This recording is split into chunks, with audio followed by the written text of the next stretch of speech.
You're welcome. Would you like to say a few words? I know some of the student questions. That would be great. Would anyone like to say a few words?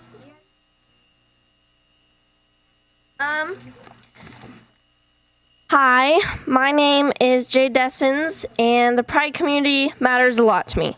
I believe that the world is becoming more accepting towards people's differences as the Pride community keeps supporting one another. Love is love, just like every person is human.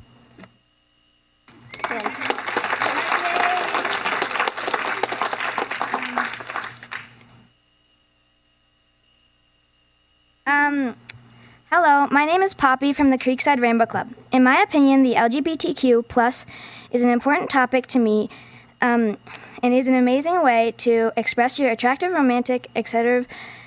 feelings. I believe that having Rainbow Club is a great way to bring LGBTQ plus to Creekside Charter School. When all Americans are treated as equal, no matter who they are or whom they love, we are all more free. A quote from the former President Barack Obama.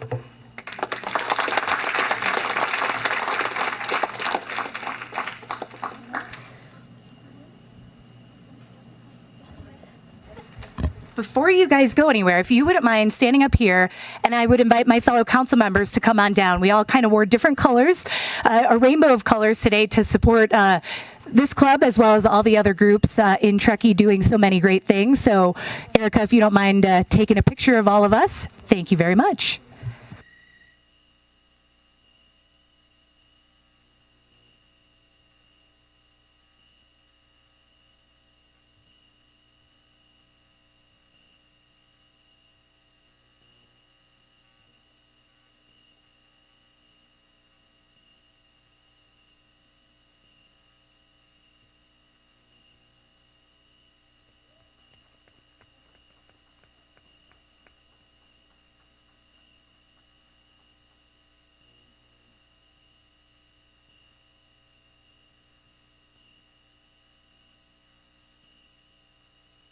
And we do have one of the other members that I mentioned that is on their way. So when they get here, we will invite them to say a few words as well.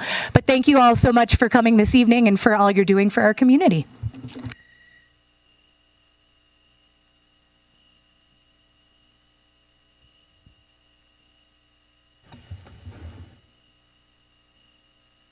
All right. And with that, we will move on to our next presentation this evening. And I believe we have Hillary Hobbs to present on our town interns or introduce us to our town interns this evening. We're going to mix it up a little bit, and we're going to let our interns introduce themselves via video. So they put this together this afternoon, and they had some fun with it. So we hope you enjoy it.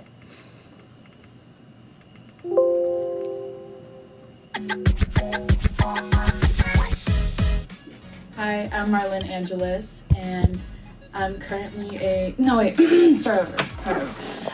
Hi, I'm Marlon Angeles, and I'm currently interning for the communications department.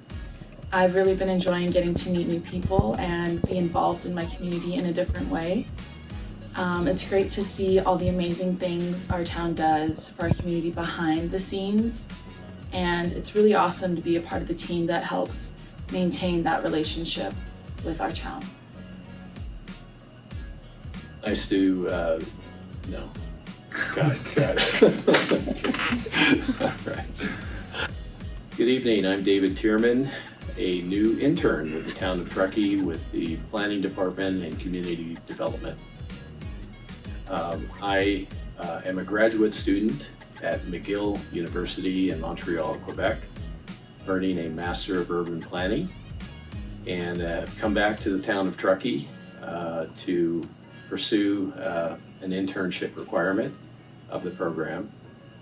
I'll be working on various sort of housing policy questions for the town while I'm here over the course of the next 2 months. I went back to graduate school after a 42-year career in architecture and real estate development, and of course had a tenure as a town council member from 2016 to 2020. So I'm thrilled to be back with the town and look forward to working with everyone here. Pitches and being part of the community. Let's do that again. Let me see how that. Hi, my name is Zario. I'm an intern for the communications department. I go out, I take pictures, videos. I really enjoy doing those things, and I'm looking forward to the summer.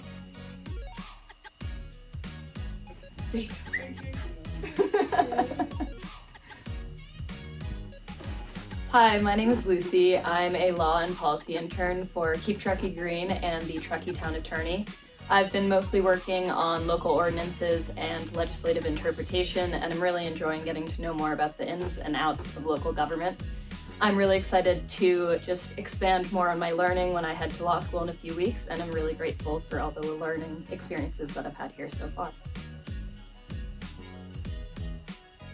Hello, my name is Alex. I am the administration and finance intern. I actually grew up in Truckee. I was away for a while, moved back here after grad school, and I studied public policy and public administration, and I just wanted to get more hands-on experience. So I'm excited to learn more about the finance side, see how local government works, and just hopefully get some valuable experiences. I'm hoping to live abroad for the State Department in about a year, so I just want to get more clerical experience as well. So excited to be back and work in the town of Truckee. So those are our interns. This summer we have a couple more actually joining us in the next few weeks, and we will try to introduce them to you as well. But we're excited to have them on board. They've clearly embraced our culture of having dogs in the office. Lucy forgot to introduce Rex, but they're having fun and they're doing a great job. So thanks to David is here, I see, and any of the interns watching at home.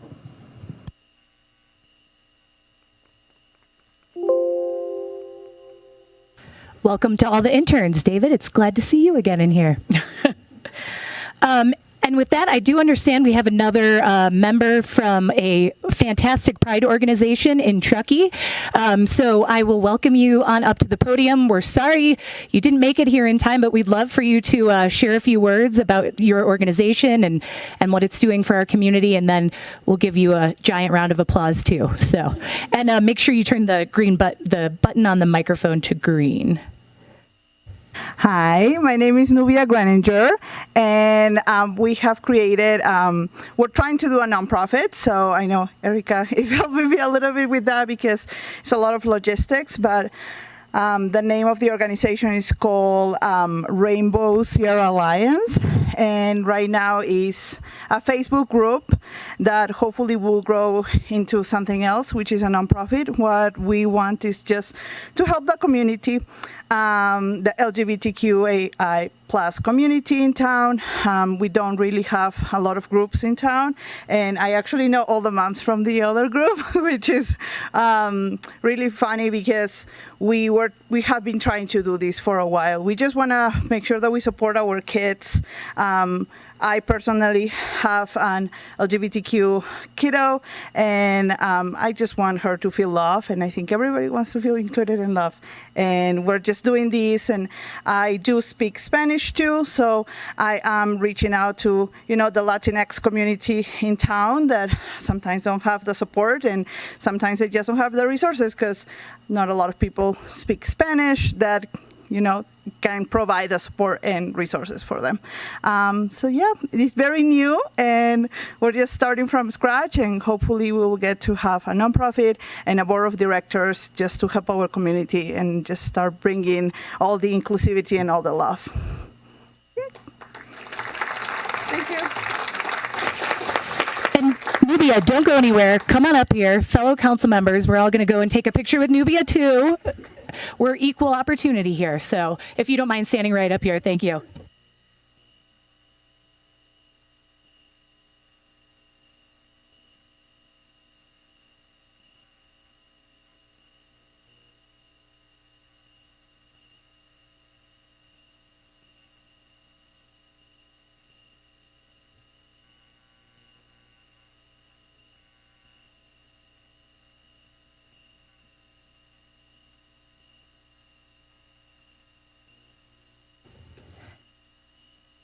All right, with that, we will move to our next presentation on our communication survey results. And I believe Erica Mertens, thank you for all your work on our presentations this morning, or this after. What time of day is it? This evening, Erica.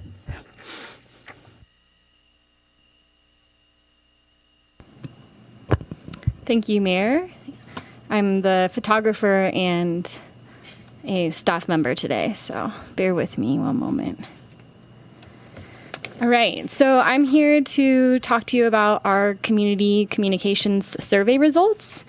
If you recall, we conducted this survey earlier this spring. So I'm going to discuss just briefly what the survey entailed, the type of outreach and events we held to gather the survey participants, the summary findings, and some next steps. So as a reminder, this all really started from the efforts of forming our community engagement division, which is myself and our communications program manager, Braun Roberts. And ultimately, we designed a survey to try to understand two main points. One is, how do people receive information in Truckee, and what information do people really care to learn about from the town of Truckee? So we designed a brief survey and launched that earlier this spring. So we really did a three-pronged approach to the outreach process. One was kind of your standard broad outreach through social media, radio, newspaper, HOA messaging, that type of thing. We also did some targeted outreach events, which I'll talk about more in a minute. And then we also did some special outreach for Latinx, Hispanic groups, including special events, and really leaning in with our partners at Sierra Community House, the Promotores, and using their help at some of the Sierra Community House program events. So for some of the broad outreach, we did kind of your flyering at multifamily complexes, as well as all of the mobile home parks in town.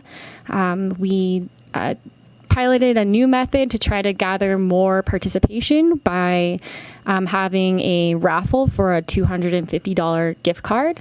I did email the woman who won. Her name is Gail. I won't say her last name so no one goes after her for a $250 gift card, but she was very excited and mentioned she has never won a raffle. So we also went on kind of the outreach roadshow and made a lot of stump speeches at business events. We went to the Golden Hour Breakfast Club and many community meetings, including the Community Collaborative, again, the Promotores, and Nevada County CCC. We held in-person events. Sorry, Mayor Romack, you probably didn't know you were going to be on this slide. And that included having a community pizza night at Coldstream Commons. We did a free day at the Kids Zone Museum, where anyone who attended as a Truckee resident and participated in our survey received free entry.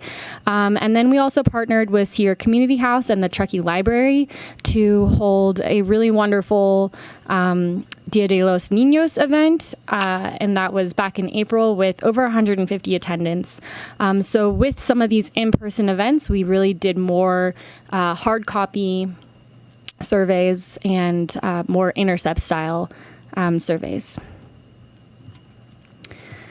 We received nearly 1,400 responses, and predominantly white and English speaking, but we did have 6% Spanish speaking responses, as well as a 10% representation of Latinx Hispanic.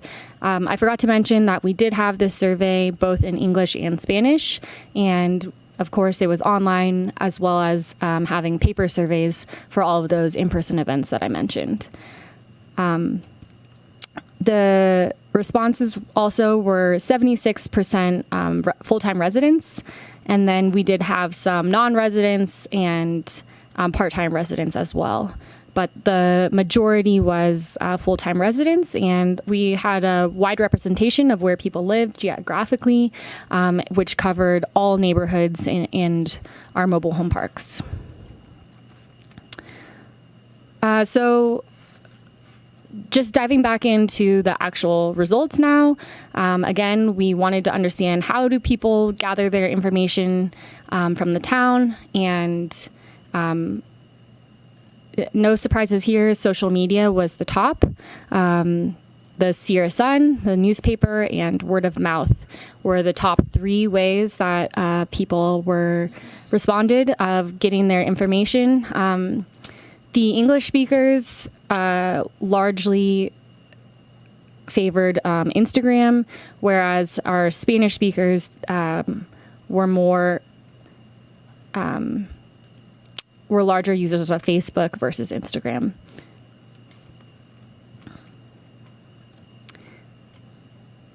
And then we also wanted to know in the future, how would people like to gather their information from the town of Truckee? Again, social media, e-newsletters, emails specific to topics that people sign up for, the town website, and text messages. These were the top.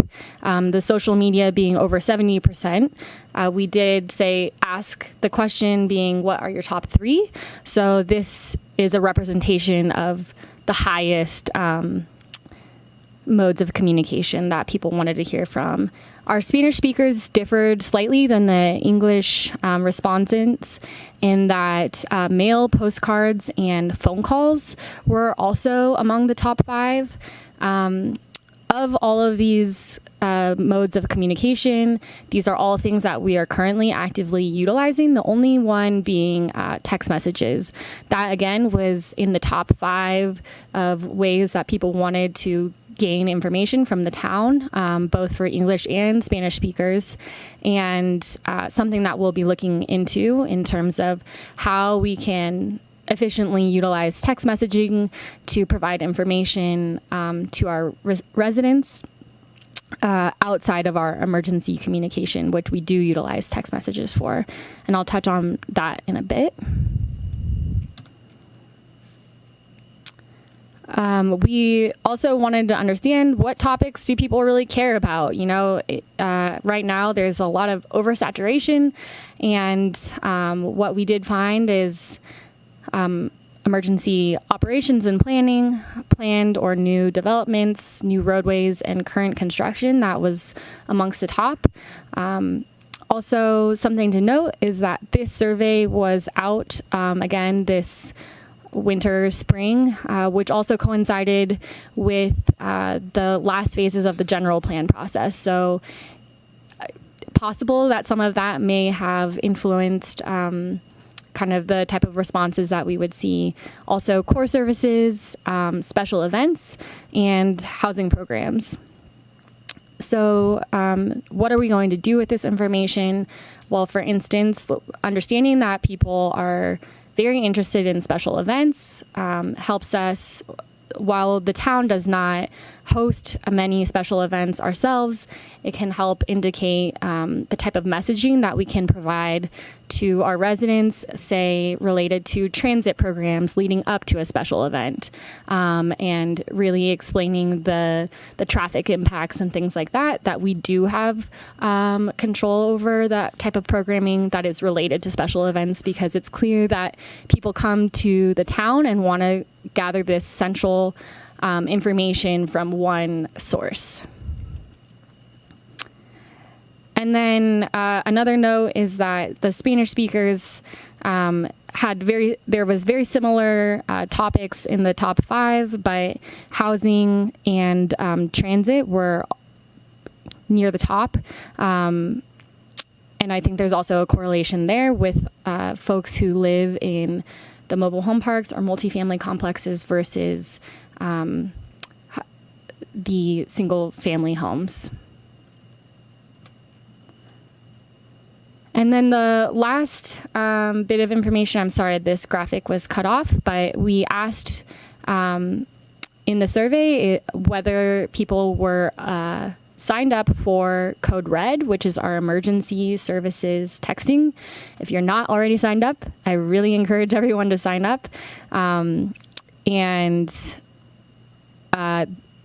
The green bar indicates yes, the respondents were signed up for Code Red already.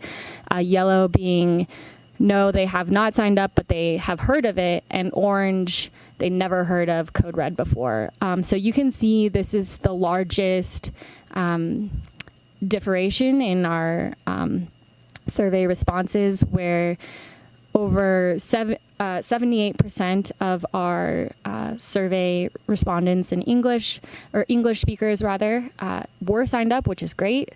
So we're doing pretty well there, but only 36% of the Spanish respondents were signed up, and were twice as likely to not have even heard of Code Red before. So that really, to us, just indicates we knew we had some work to do, but this really just sends that message home that we really need to make sure we are reaching our full community in case of an emergency. We want to make sure people are aware of what's going on.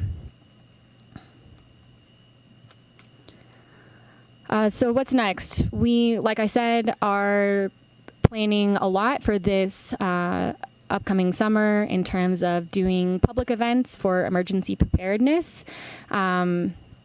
I'm working closely with Ann Rarick, who's our COAD emergency response coordinator, as well as Bob Womack here. We're going to continue evolving our outreach methods, including sometimes face painting. That's also part of my repertoire now. And what we really gathered through this process is that having a robust outreach process takes a lot of work, but it's important in order to reach kind of every corner of our community and every person in the community, and not just the folks that we have traditionally been reaching. I forgot to mention on the last slide, one note is that we know that many of our survey responses came from our social media channels, so it's somewhat of a self-selecting process, where if someone is already engaged, they're probably already more likely to be signed up for Code Red. Whereas many of our Spanish survey responses came through intercept surveys. So that's something also that we will continue to evolve in looking at how do we ensure when we continue to do surveys in the future that we have a broader representation, more random sampling, and kind of looking at the different approaches that we take. And just understanding that there's kind of like no one silver bullet to outreach, but we will hopefully be taking more of the survey results. This is just like a very high sample, and utilize that to inform our strategic communications plan once Braun Roberts returns from leave. And then we also are in the midst of a website upgrade for the Town of Truckee website. So that will also help us kind of integrate how we can, again, best utilize those messaging and e-notifications that folks expressed interest in. And that's what I've got. So thank you. Thank you very much, Erica. And we'll get through our last presentation, and then we'll come back up to council for any questions, and then also to anyone in the public if anyone has any questions or comments on any of the presentations. So with that, we'll go to our last presentation. We have Jen Calloway with the Town Manager Report. Great, thank you. It's awesome to have so many people in the room and be able to share all these updates with everybody. First, we want to thank everybody who came out for Truckee Day. It was a great success. We had over 770 volunteers, picked up 3.84 tons of litter from our streets and neighborhoods. This year we added upcycling of t-shirts, and the Roundhouse printed on those t-shirts. We printed over 100 this year, so that was an exciting new addition, and served over 660 lunches. So great community pride event for everybody. So we appreciate that. If you're interested in getting involved, we have an opening on our Arts Commission. The deadline for applications is June 15th, so that's this week. We'd love for you to either visit our website or on social media. We have a Truckee multi-use trail survey out right now that will help us better understand what the needs of the trails system are as we look into that this summer. That will be live until June 30th. It's available in English and in Spanish. And congratulations to all of the elementary students. We hosted a bike to school event last week in conjunction with the Truckee Trails Foundation. 37 kids came out on their bikes, 51 kids walked, and 25 parents were in tow for the event. So appreciate everybody taking part in that in our PD and engineering transportation divisions. And we are starting to get into the bike fix-it station business. So we are installing a station here at Town Hall and one over near the Courtyard, our Public Works building. So those are available for the general public to use if they are in the area and in need of some fix-it materials. And you may have noticed, I think everybody has noticed the weather we've been having, so that's caused some delays with our paving project and our striping. We've been delayed with paving for 2 nights, but we hope to get back to that Wednesday night, weather permitting. We have Donner Pass Road, the 89 South Extension, Soaring Way, Pioneer Trail, and Estates Drive are next up on the list if we can get a break in the weather. Let's see, just a couple more here. We expect to have our final version of the 2040 general plan that was approved in May by mid-July. So when we come back from our July recess, that should be available for council and the community to read through. And then we hope that everybody will join us for Good Morning Truckee next week. Our Assistant Public Works Director, Becky Bakar, will provide an update on all of the capital projects that are happening around town, and there are certainly a number of them happening right now. And then Mayor Romack, a Community Development Director, Danielle Nishimori, and myself will give an update on Truckee 2040 and next steps and how we're moving forward with some of the action items that were approved in that plan. If you are looking for a career change or just to join the town team, we have a couple of positions open. You can find that information on our website, and we'd love to have you join our team here. And then lastly, we are closed on Monday. This is a reminder for everybody on June 19th for Juneteenth. So if you are looking to do business in town, please come on Thursday or Tuesday. And that's all I have tonight. Thank you very much. Lots of great updates. All right, with that, I will go to council members. Any questions or comments? Councilmember Henderson? Councilmember Zabriskie? Just one for Erica.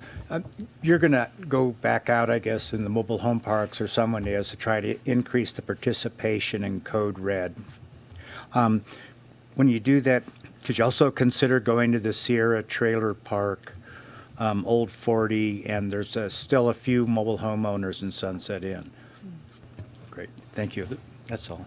And thank you. That was very helpful to see the results of that survey. That's really pretty positive just to get that kind of response. Thanks. Thanks, Jan. Thank you. Councilmember Klövstad?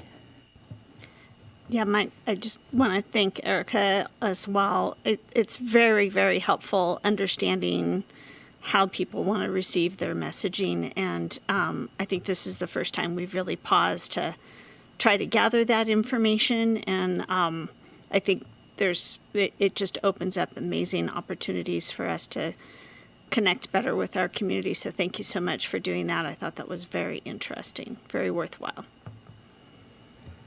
Thank you. My only question, Erica, do you do children's birthday parties now for face painting? Second career choice? Just kidding. Thank you for all your efforts, and thank you for putting together the Pride celebration today too. That was great to recognize so many community members of all ages. I will open it up to the public. Would anyone like to make any public comments on any of the presentations we just heard? Seeing none, we will close public comment. Oh, come on up if you'd like to make a comment, Rory. Don't be shy. You have 3 minutes, and please state your name. Rory O'Farrell, manager of Truckee Media. I think at the beginning of the staff's presentation, they mentioned that they reached out to the radio station and the local print media,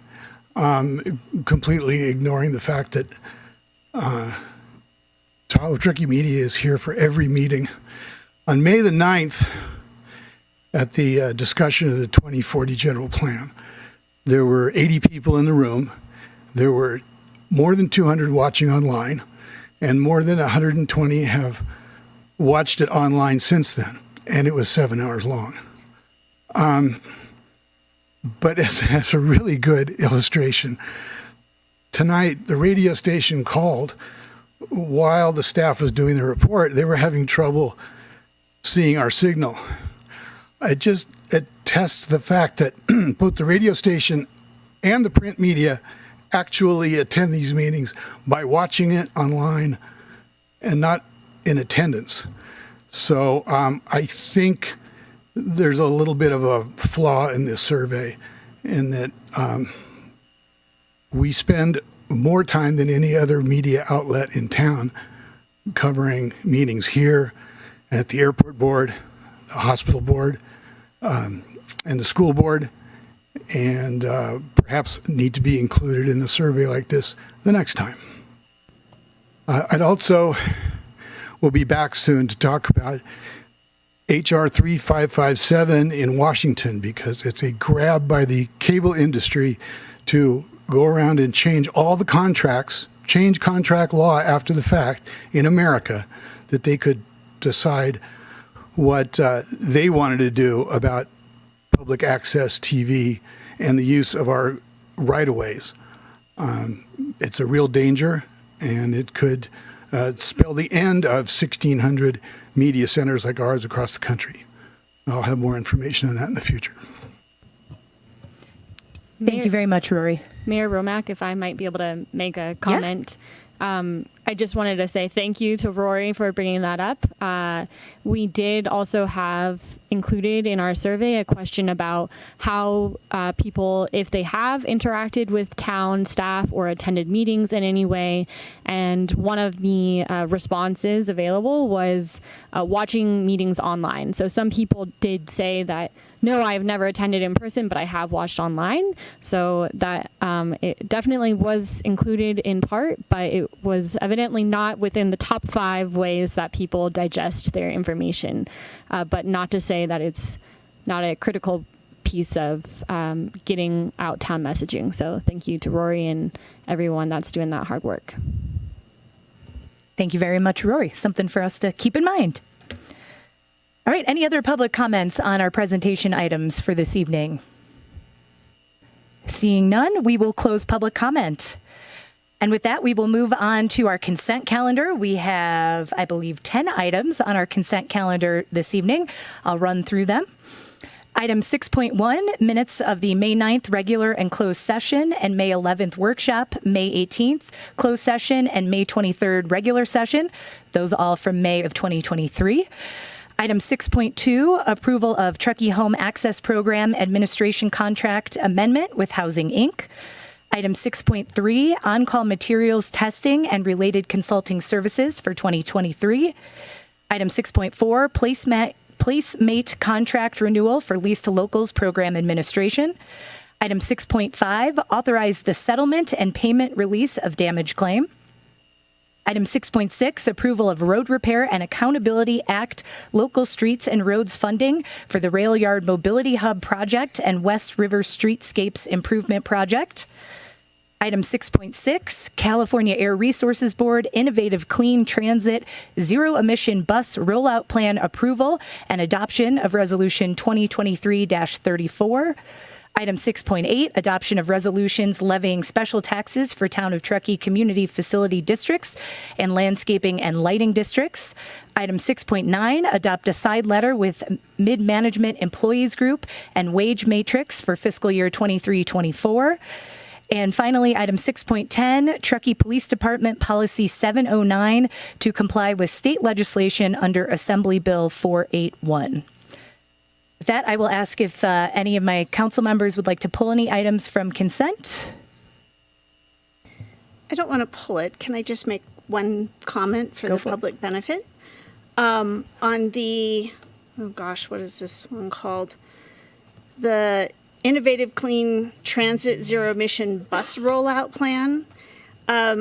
Truckee will be purchasing 2 electric buses that will be put in use by 2025, and then 2 more put in use by 2027, and then we'll have 1 backup combustion engine vehicle. So I just wanted to highlight that because I think it's pretty fantastic, pretty exciting. And then there's also infrastructure involved in this rollout plan to support those vehicles. Thank you very much. Would staff like to pull any items off consent? No, Mayor, thank you. And I will open it up to the public. Would any member of the public like to pull an item off the consent calendar? Seeing none, we'll bring it back to council. Would anyone like to make a motion to approve consent? I move that we approve the consent calendar as it stands. Second. All right, all in favor? Aye. Any opposed? That passes 4-0. All right, with that, we will move on to our item 7.1. This is our fiscal year 23-24 annual operating budget and 5-year capital improvement project budget workshop. So since this is a workshop item this evening, we're going to do things a little differently. Staff will do presentations, but kind of as we go through the presentations, my fellow council members, we can jump in and ask questions, make comments as needed. Because of that, we want to open up public comment here at the beginning of the meeting to offer an opportunity for anyone who would like to make a public comment on anything related to our budget tonight. So we will do that at this time. As a reminder, anyone who would like to make a comment has 3 minutes to make their comment. Please state your name. And there are comment cards in the back as well. So when you're done, I would ask you to fill that out. There is a timer to my left over here. It will count you down. So when you reach 3 minutes, we will ask you to sit down so you can follow the time and wrap things up as needed. So with that, I will invite anyone who'd like to make a comment again on our budget workshop to come on up to the podium. And please make sure the light is green. It is green. Good evening. I'm Mike Rogers. I'm a board member of the Friends of the Truckee Library. And I just have a very short statement, respectful of all the time you're going to put in tonight. On behalf of the board, I'd like to express our full support of the staff recommendations to include funds for the new budget, for the new library, as outlined in your capital improvement plan budget document. We believe that making this investment in the new library project is really essential, in fact, imperative, towards the goal of getting the project to the pre-construction phase. Tonight we do have additional supporters in attendance on this budget item, and I'd like everyone who's here tonight supporting the library to please stand. All right. Wow, that's big support. Thank you. We don't each. No, you don't get each 3 minutes. Thank you, everyone. And thanks to the town council for your continued support. Thank you, Mike. All right, and with that, I will invite anyone else who would like to make a public comment. Edward, I thought you were coming up to the podium. Nope? Okay. Would anyone else like to make a public comment on anything related to the budget this evening? You're welcome to come on up to the podium. All right, going once, going twice, we will close public comment. And with that, we will head on over to staff, Jen and Nikki, for our presentation. Great, thank you. It's really great to have so many people here for budget. We don't usually see this many people, so we appreciate that.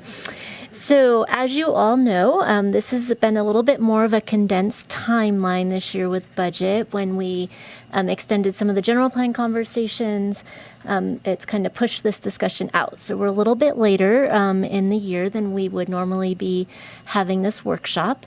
But I appreciate your patience while we get this put together. And I also really wanted to thank Nikki and Cindy in the back and Melissa.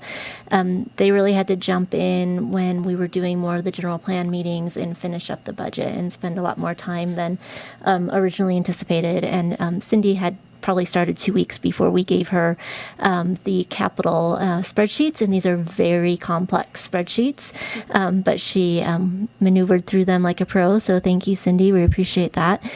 I think we have a pretty status quo budget for you tonight. So we're going to really lean into you and kind of take our direction from you and what you'd like to go over. Nikki has some high-level information to go over. We've been focused really on the changes from the prior fiscal year, changed the format of the budget a little bit this year and kind of continue to grow that in years out. That hopefully helps you see a little bit more clearly what areas we did make changes in, and then kind of drill down into that. So it's a pretty high level grouping of categories within each division. So if you don't prefer that format, now's a good time to let us know for next year. We won't be changing it for this year, but you can give us some feedback on that. And again, really thanks to Nikki and her team for finishing this up and getting this ready for you tonight. Our plan is to return to you on the 27th with any changes, direction that you provide tonight for adoption before the start of the fiscal year the following week, or a few days later, actually.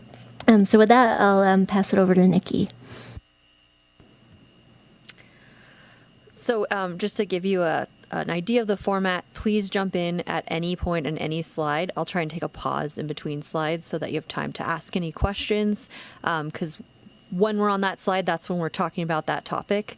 Our department heads and some of our division heads are here. So if you have any questions about a specific CIP or operating expenditure, feel free to jump in at that point with that question. Thanks, Rory.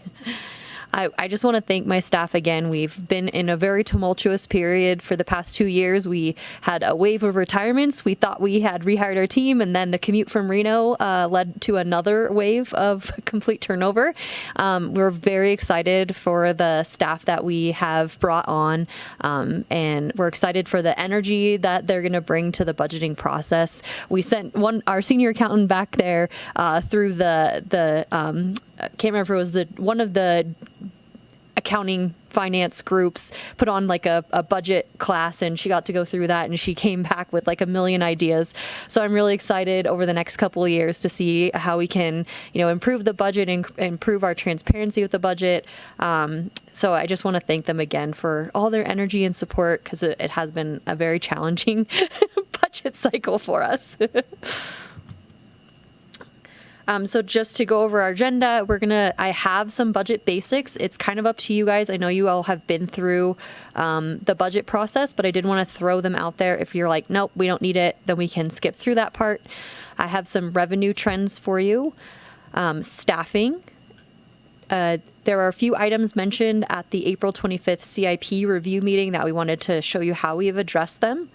Then we'll go through section by section on the operating budgets, followed by the capital improvement project budgets.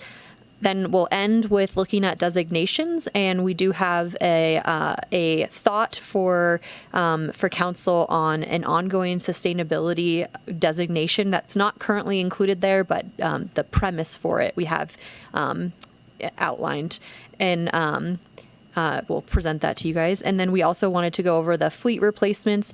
As a reminder, the purchasing policies basically say that if you guys approve the budget with the fleet replacements in there, then we won't bring back the individual fleet replacement purchase authorizations because they are usually over the $50,000 council authorization. So we're trying to kind of save you guys some work and our staff from having to write extra staff reports.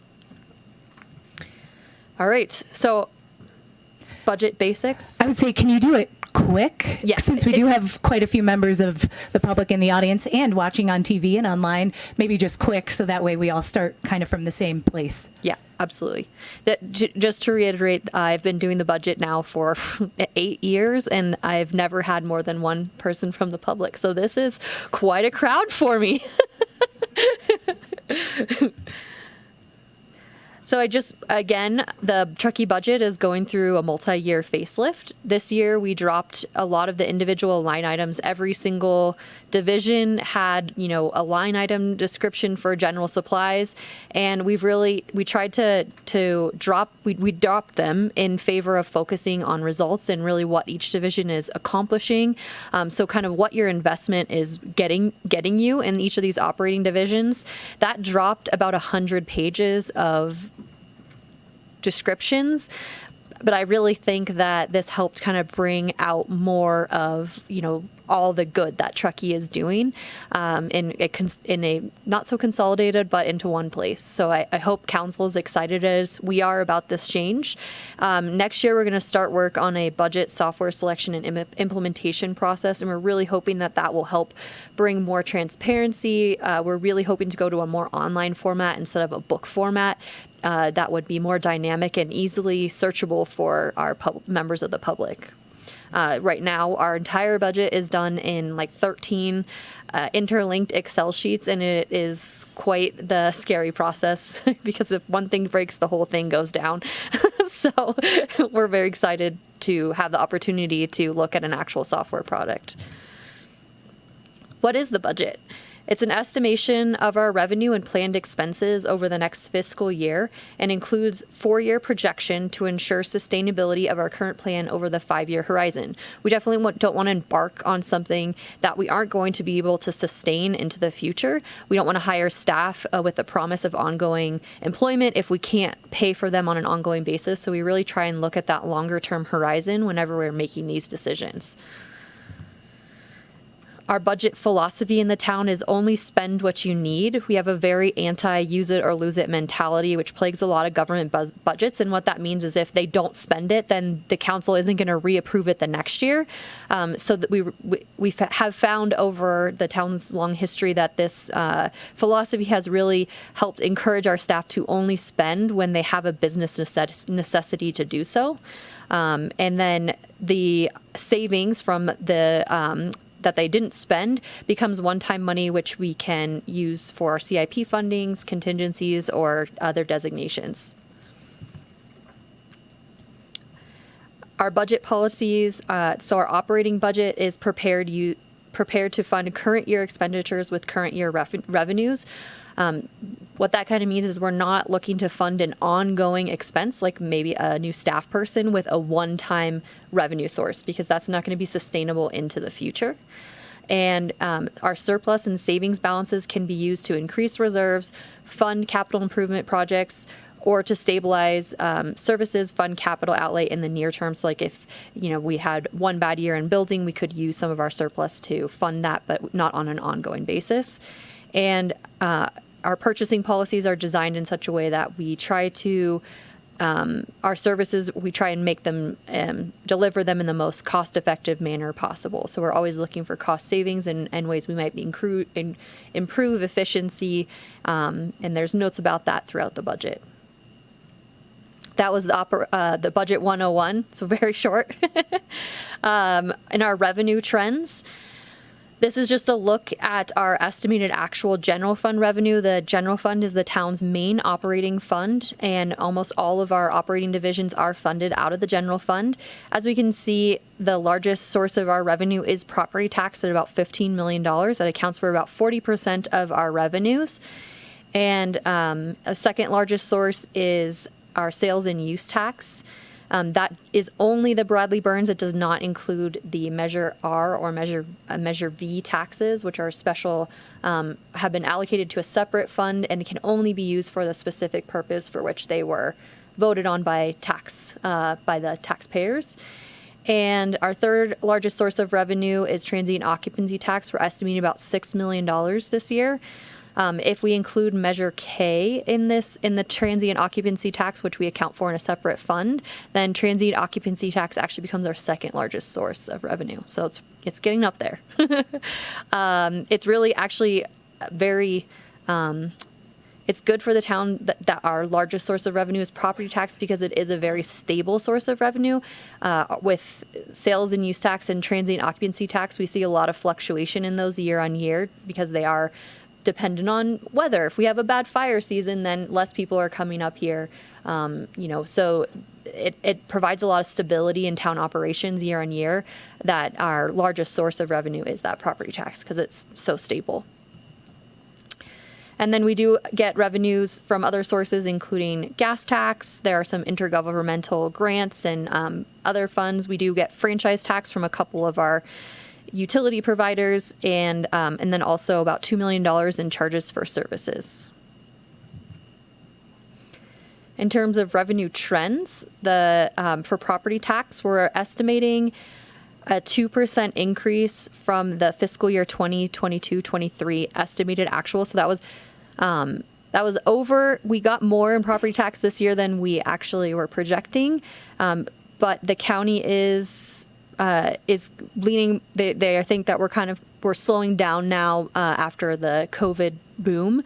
They also noted that there were a significant number of Prop 19 tax-based carryovers for individuals that are 55 or older in California. They can move anywhere in California to another place in California and carry their property tax base.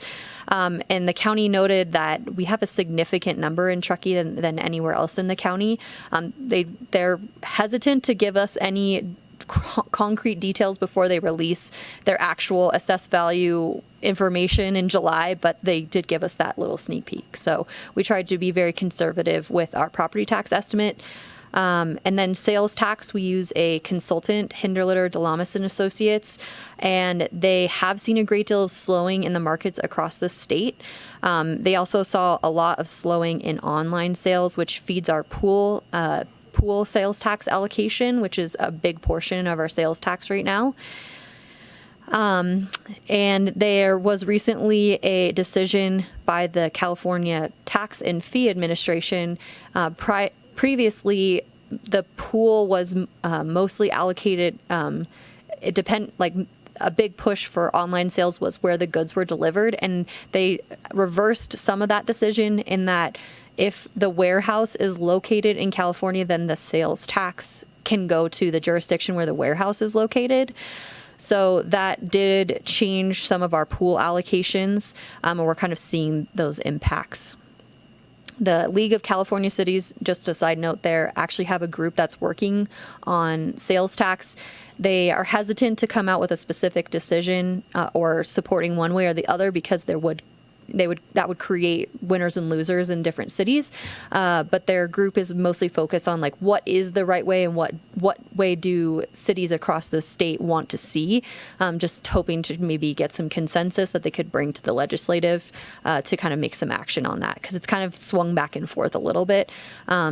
So we'll see that kind of unravel over the next couple of years. So in sales tax, we're seeing a 4.9% increase from our fiscal year 22-23 budget. And then in transient occupancy tax, Dave's not here, but he's usually our pusher on being less conservative with that revenue source. We did put in a 5% increase over our fiscal year 22-23 amended budget.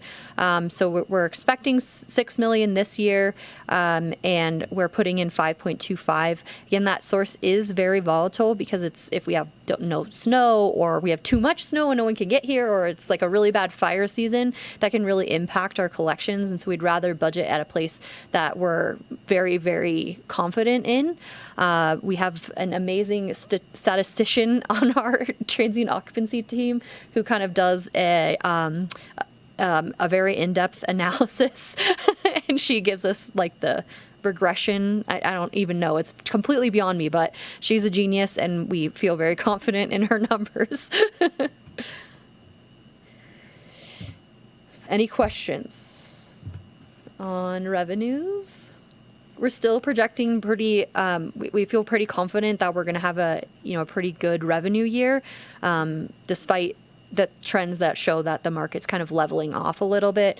But we're still, doing very well here in Truckee. I will have questions on the revenue, but it's kind of wrapped in with expenditures as well. So when we move farther along. That makes sense. Yeah. Okay.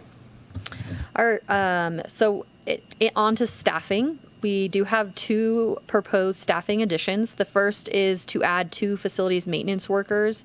That would add about $200,000 annually and is proposed to be funded via Measure R and Measure U, which is going to replace Measure R. And that is because we have taken on additional trails maintenance from the various private developers. We want to make sure that our trails team's supported so that they can adequately do all that maintenance. The second one is for an emergency services coordinator. This would be for a 1-year overlap with our emergency services manager, Bob Womack, who has let us know he plans to maybe retire. And so we are doing succession preparedness for our emergency preparedness. And that would add about $161,000 annually. We also have some proposed staffing changes in admin services. We're proposing to change one office assistant / HR tech to just an admin tech, so she isn't in a split position. That would have about a level dollar cost. And we're also proposing to change an admin tech who's planning to retire to a senior accountant, and that would allow us to kind of have more depth and kind of better resources to do some of our bigger projects like the budget and the financial statements.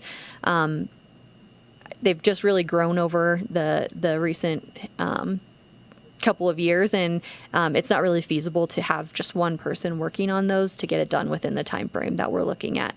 So this would just be a conversion. Once the admin tech retired, we wouldn't replace that position. In Public Works, we have the conversion of an equipment mechanic to a fleet maintenance supervisor, and that's also for succession planning, as well as converting a facilities maintenance worker to a facilities maintenance supervisor. So that wouldn't be adding positions, just creating opportunity for advancement, and then also succession planning so that we can grow some of our internal staff to potentially backfill if we ever get to that point.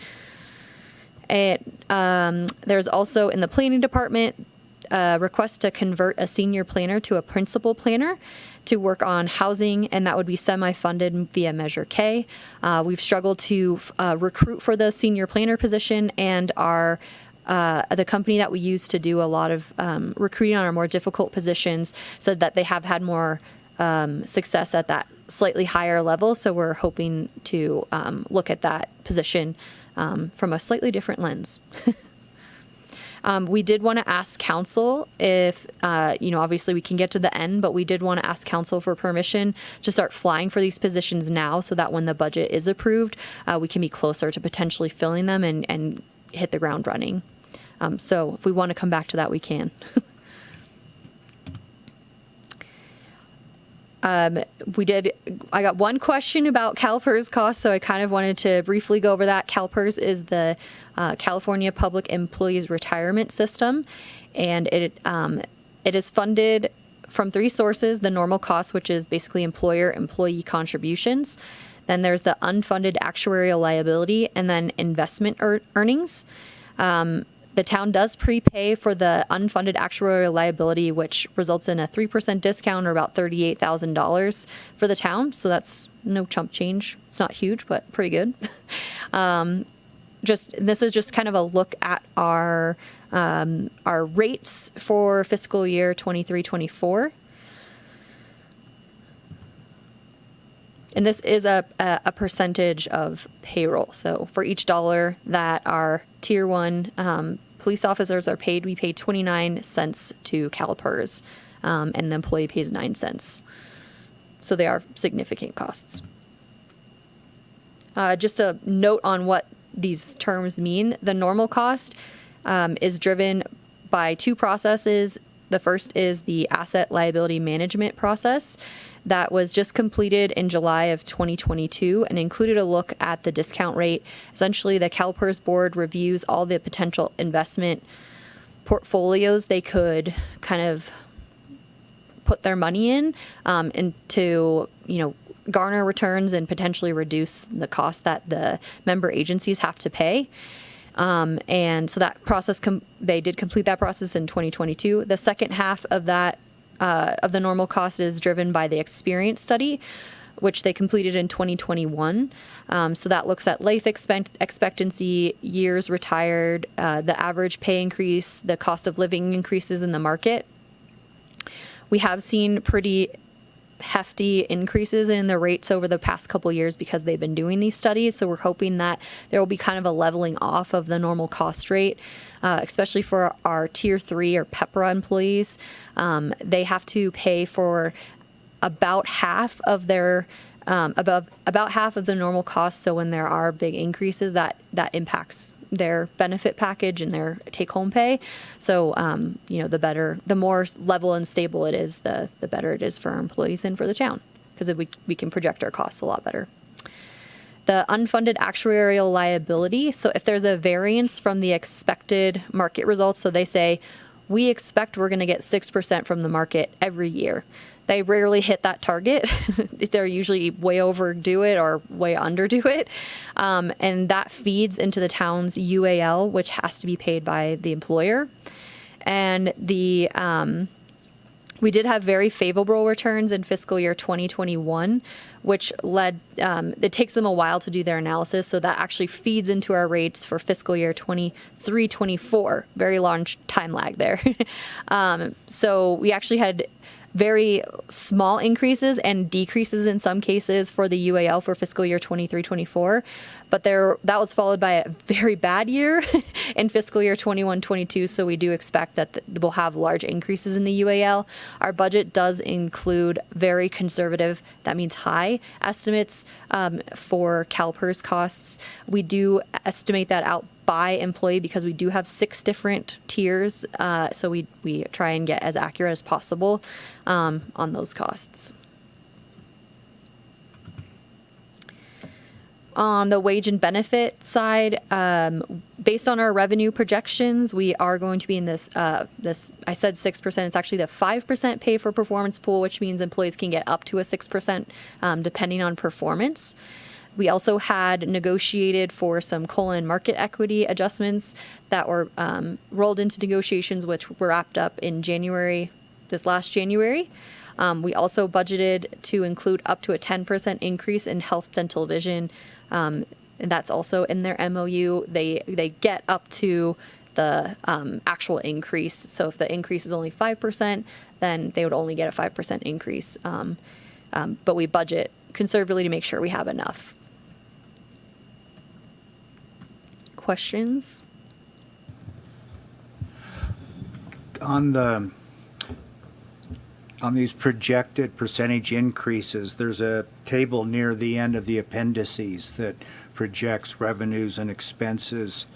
And for some of them, it's at that 10% mark. The 3 you mentioned, health, dental, and vision. But then the appendix, it's on page Roman numeral 12. It's almost the last page of the appendix. It has life in there. If you could explain what life means, and then is the UAL reflected in the projected expenditures, percentage expenditures? Yeah, that's the page.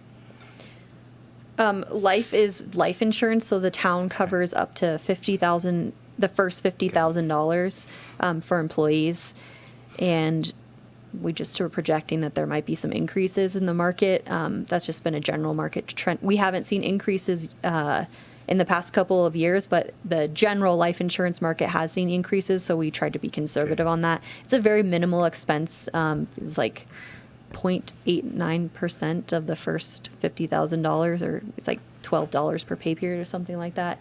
It's very minimal. Okay, so the UAL is not reflected in this table. Correct. It's not on this table because we do it based on CalPERS's projections. So each year they analyze how the market did. They create the UAL pool, and that's amortized over 30 years. So we actually use their estimates and then include an inflator on that, which we can show you our calculation. It's another 2 spreadsheets. No, but can you reduce it down to a percentage annual increase? Did you just share that with us and I missed it, or what's our best estimate of projected increases? On the UAL? Yeah.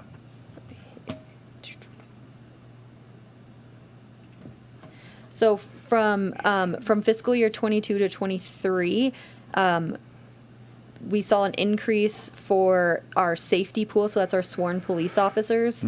And then for tier 1 miscellaneous, there was an increase.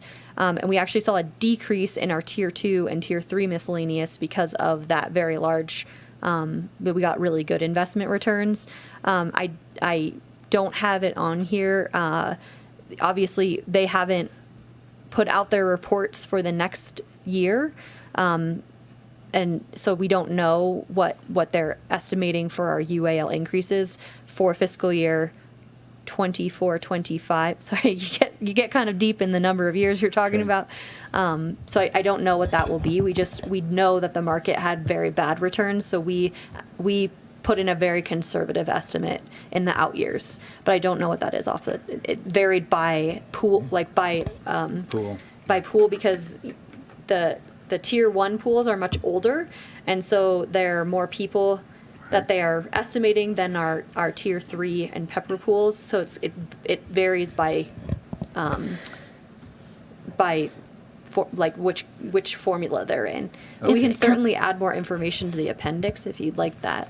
Councilmember Zabriskie, if you want some specific information, we can include that in the staff report for the 27th. I'm just trying to understand, I'm trying to get an approximation of what the amount is year over year in our projections, and then I want to make sure it is embedded here in our projections, like for total fund balances. It is included, yeah. So we project out each employee's wage because we cap out, and we found that by actually calculating each employee's wage and when they'll cap out, we can harvest about $1 million in budget savings. And then after we do that wage calculation, then we actually calculate how much we owe for each employee on CalPERS. The way that we allocate out UALs, we get an estimate of their salary cost and then determine, if we know that there's 15 people in tier 1 safety, and we divide out the salary by the UAL and create a percentage, and then we project that out over the 5 years with our conservative UAL estimates. Okay. I think last year there was a projection of about $1 million per year for the CalPERS pension costs. Does that sound about right? Do you think that number's gone up? I wouldn't doubt that it's at least $1 million a year. Okay, thank you. Kind of on that same line, we don't know what the health insurance increases are. Is that correct? Not yet? They have not released it yet. But we do anticipate a 28% insurance increase. That's the general liability that we pay. That's like our like umbrella insurance coverage. Right. Okay, thank you. Keep going. More thoughts? Okay. Keep going. We wanted to go over some of the direction we got at the April 25th meeting. Council did talk about the hospital master plan and asked us to make sure that we are dedicating efforts to getting that completed. Capital Project C2411 includes $85,000 to partner with Tahoe Forest Hospital to work through a robust public process, potentially bring in some additional consulting help to kind of help mediate between the town and the hospital and help the hospital kind of get through all the steps to get the master plan through the process and approved, and hopefully, include a lot of public input into that process. I just want to point out here, in case that number is looking a little different, that includes staff time as well as the consultant support.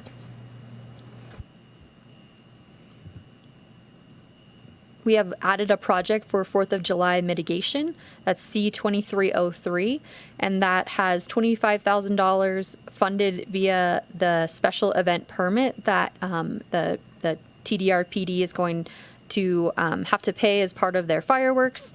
And the permit, this is to offset the community-wide impacts of the event. Alfred's already started working on efforts for that process. He's shaking his head, yes. and groundwater and biological resource mapping. We've added project C2413 with $100,000 for resource mapping starting in summer of 2024. And then I know this is a big one for everyone in the audience. Just wanted to, this actually wasn't a change, but just reiterating that we do have support for the Truckee Library facility within our budget. Thanks for the snapshot from your website. It's really pretty. And that would be in project C2110. There's $605,000 of overall financial support, and that's for studies plans, consultants, and permit subsidies if the construction starts. And then there's also $1.5 million that's not in financial support, but it's staff time and then the land that the town has pledged to support that effort. And just to be perfectly clear for everybody in the audience, that $605,000 includes the $215,000 that we received all the public comment on.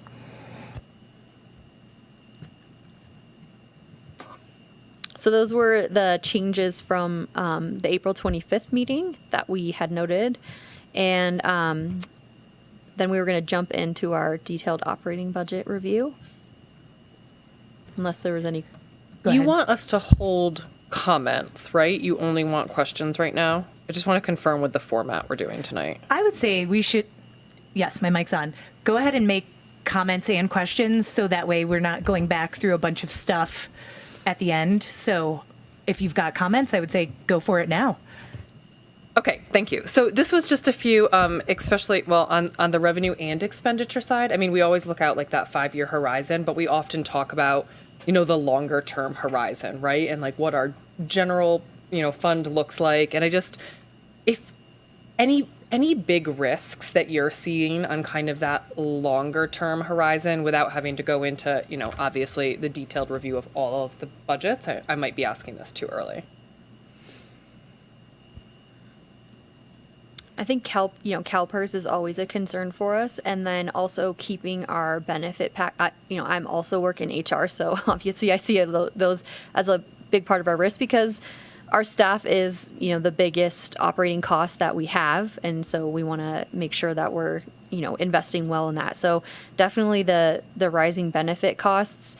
That includes health care as well as the pension, and making sure that we're able to get a quality option that's affordable for both the town and our employees.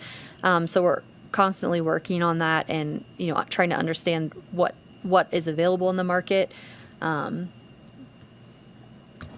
I would just add that you have some pretty robust capital projects in this budget, microtransit being the one that comes to mind. That's only funded through June 30th of 2024 at the expense of about $2 million plus dollars. So should we not find an ongoing revenue source, that program will either need to come to an end, be scaled back, or if it's the council's wish to continue it without a revenue source, you'll have to make substantial sacrifices in other capital projects to continue funding at that level.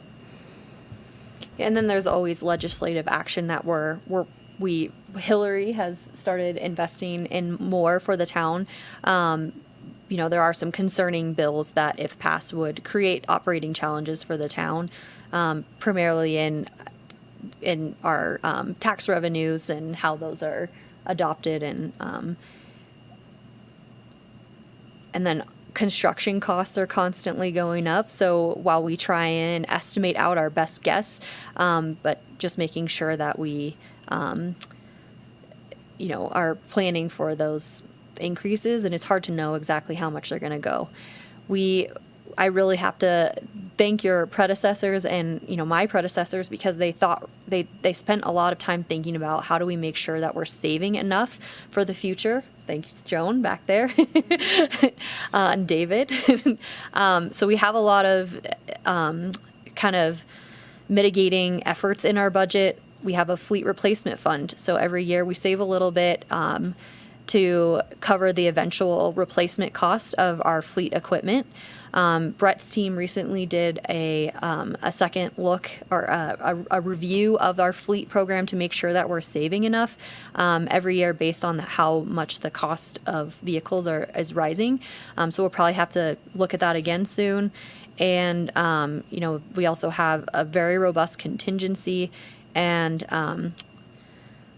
trying to think of all of the all the different. I think the point is that we've tried to plan for what we think we can plan for. Nobody has a great crystal ball, so we do the best we can.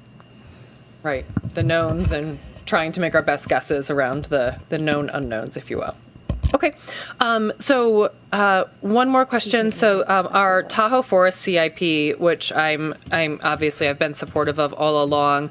It's something that we've never done before, and I know part of it is certainly for that really robust public process. Has Tahoe Forest committed any dollars to that public process as well? And I'm also asking because we have so many different public processes right now. We just saw our communication survey. Erica mentioned the oversaturation, and I just want to make sure that we're funding that, with Tahoe Forest as a partner at a level that is really going to get us across the finish line in that public engagement. A great question. So a good portion of that 85,000 is to co-fund a consultant. We have had the opportunity to set up a meeting with that consultant and the hospital team and town staff. I think it was just last week the consultant sent over kind of a timeline and some information for the hospital to think through and for us to think through. So we haven't heard that the hospital has accepted that yet, but they have not had that information for very long to make that determination. Okay, so we're the only partner that's made that commitment so far on funding. At this point. Okay. And then I also, these are not questions, but I did want to comment on them. So the 4th of July, the town historically has committed $20,000 to this event for the fireworks themselves down at Donner Lake. And I just, again, really want to thank my fellow council members and the public that came out that pushed us to commit more than the town ever has committed historically for this particular event. So wanted to thank you for budgeting on that. And then similarly on the Truckee Library, everyone standing up tonight was so incredibly powerful. I have been a passionate advocate for this for many, many years. And I'm really excited that we are at this place because our community deserves a new library. So again, wanted to thank you for the budgeting on that. Councilmember Zabriskie? Yes, I want to follow up on Councilmember Henderson's concern about future revenues and expenditures. And I know that we budget conservatively, and it's reflected in the current year where our revenues, our actual estimated, are $4 million higher than what was assumed for budget purposes, and our expenses, operating expenses, ended up being $2 million less than what was budgeted.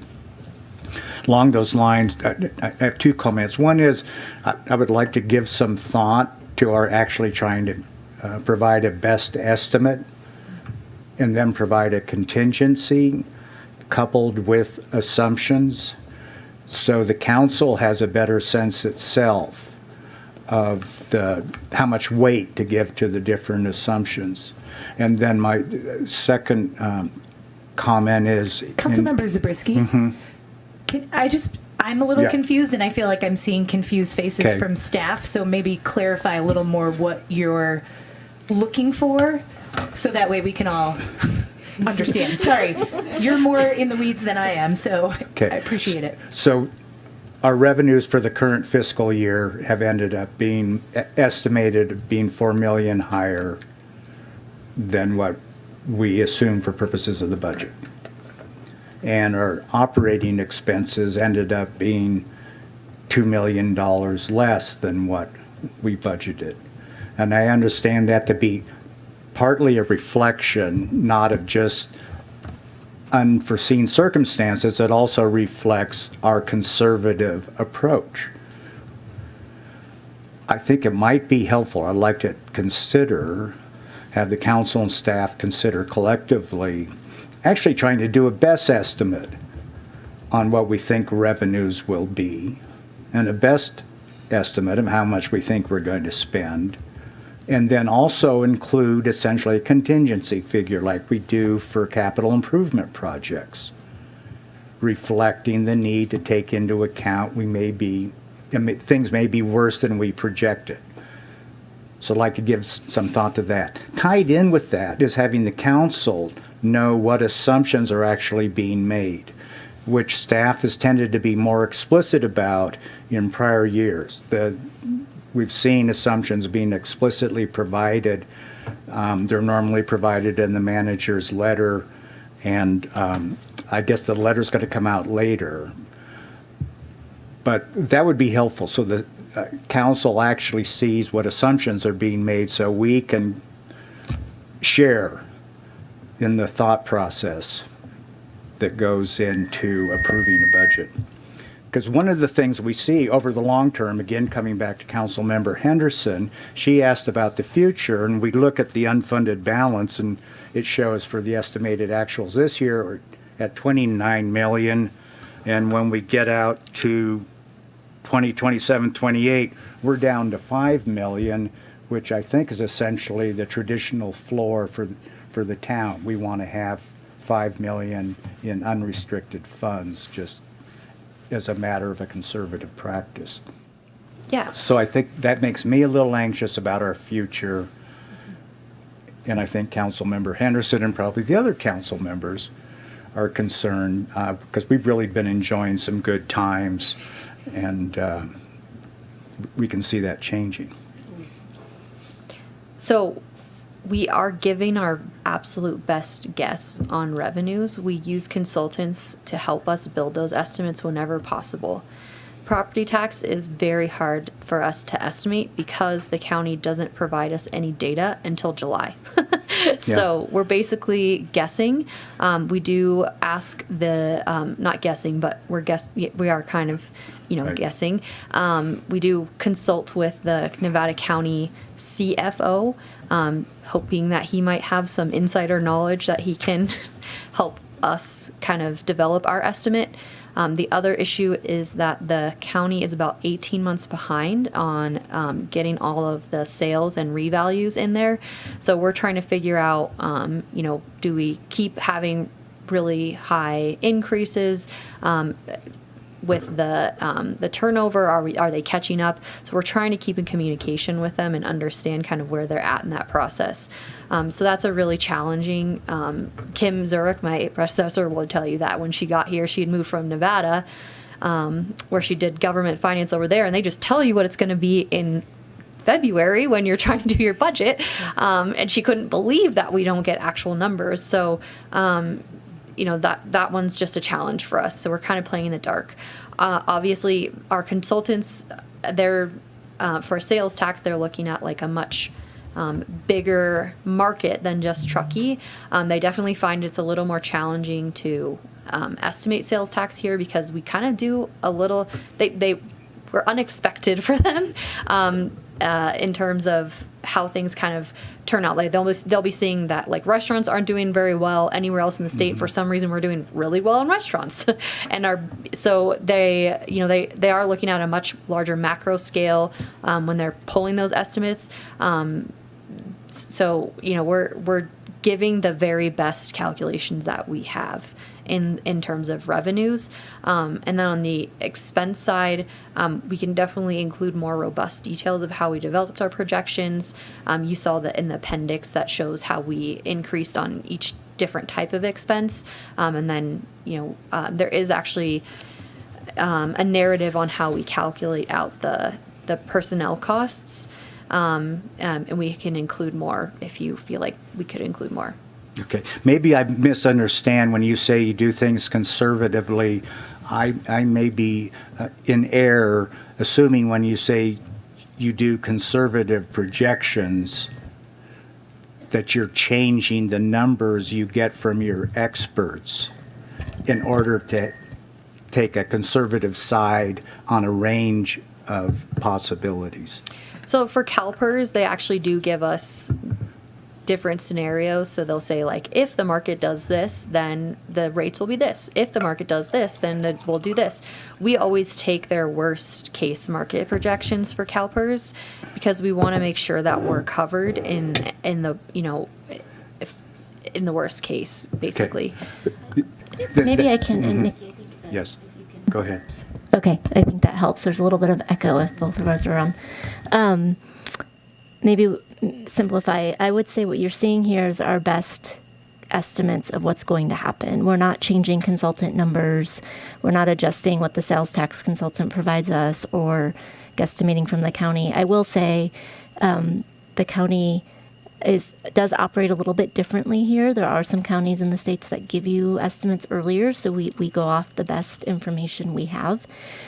Conservative means we assume we're going to fill every position for the full year, and we don't have a vacancy rate in our personnel. That's not something that we include in this budget. We're optimistic. It doesn't usually happen. We have some amount of salary savings from vacancies. We're conservative with some of the expenses we put in the budget in terms of how much, we try to be very realistic as to what we can get done within a year, knowing that if there are extra revenues, that's going to go into a capital fund for you or another designation to fund projects. And sometimes we're intentionally trying to save money for the larger processes or capital projects that are happening. There's $40-ish million that are going to be going into West River, Reimagine Bridge Street, the whole downtown core in the next couple of years.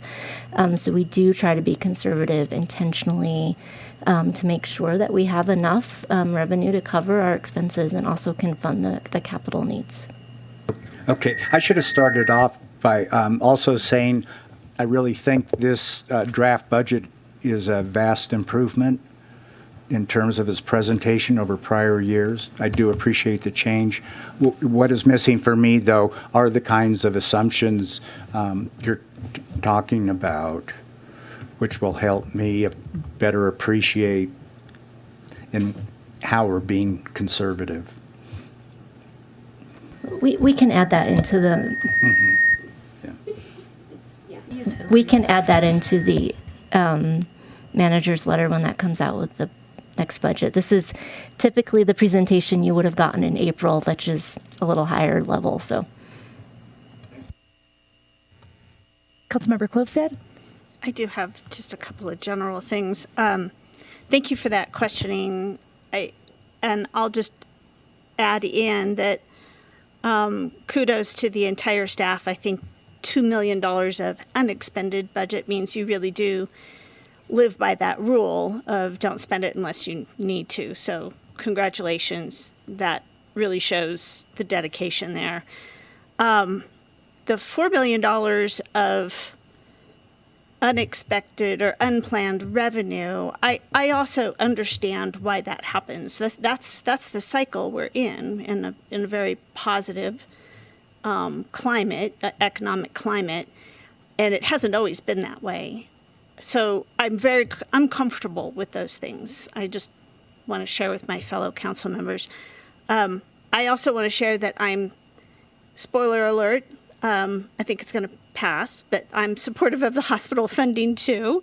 I don't think we have any concerns with that up here, and judging from our past conversations on it. So thank you, community, for stepping up and showing your support for it. I just had another interesting kind of flash as we were going through the consent agenda, and we had a claim that we had to pay. So where does money come from when we have an unexpected claim like that, or say an unexpected lawsuit that we have to defend?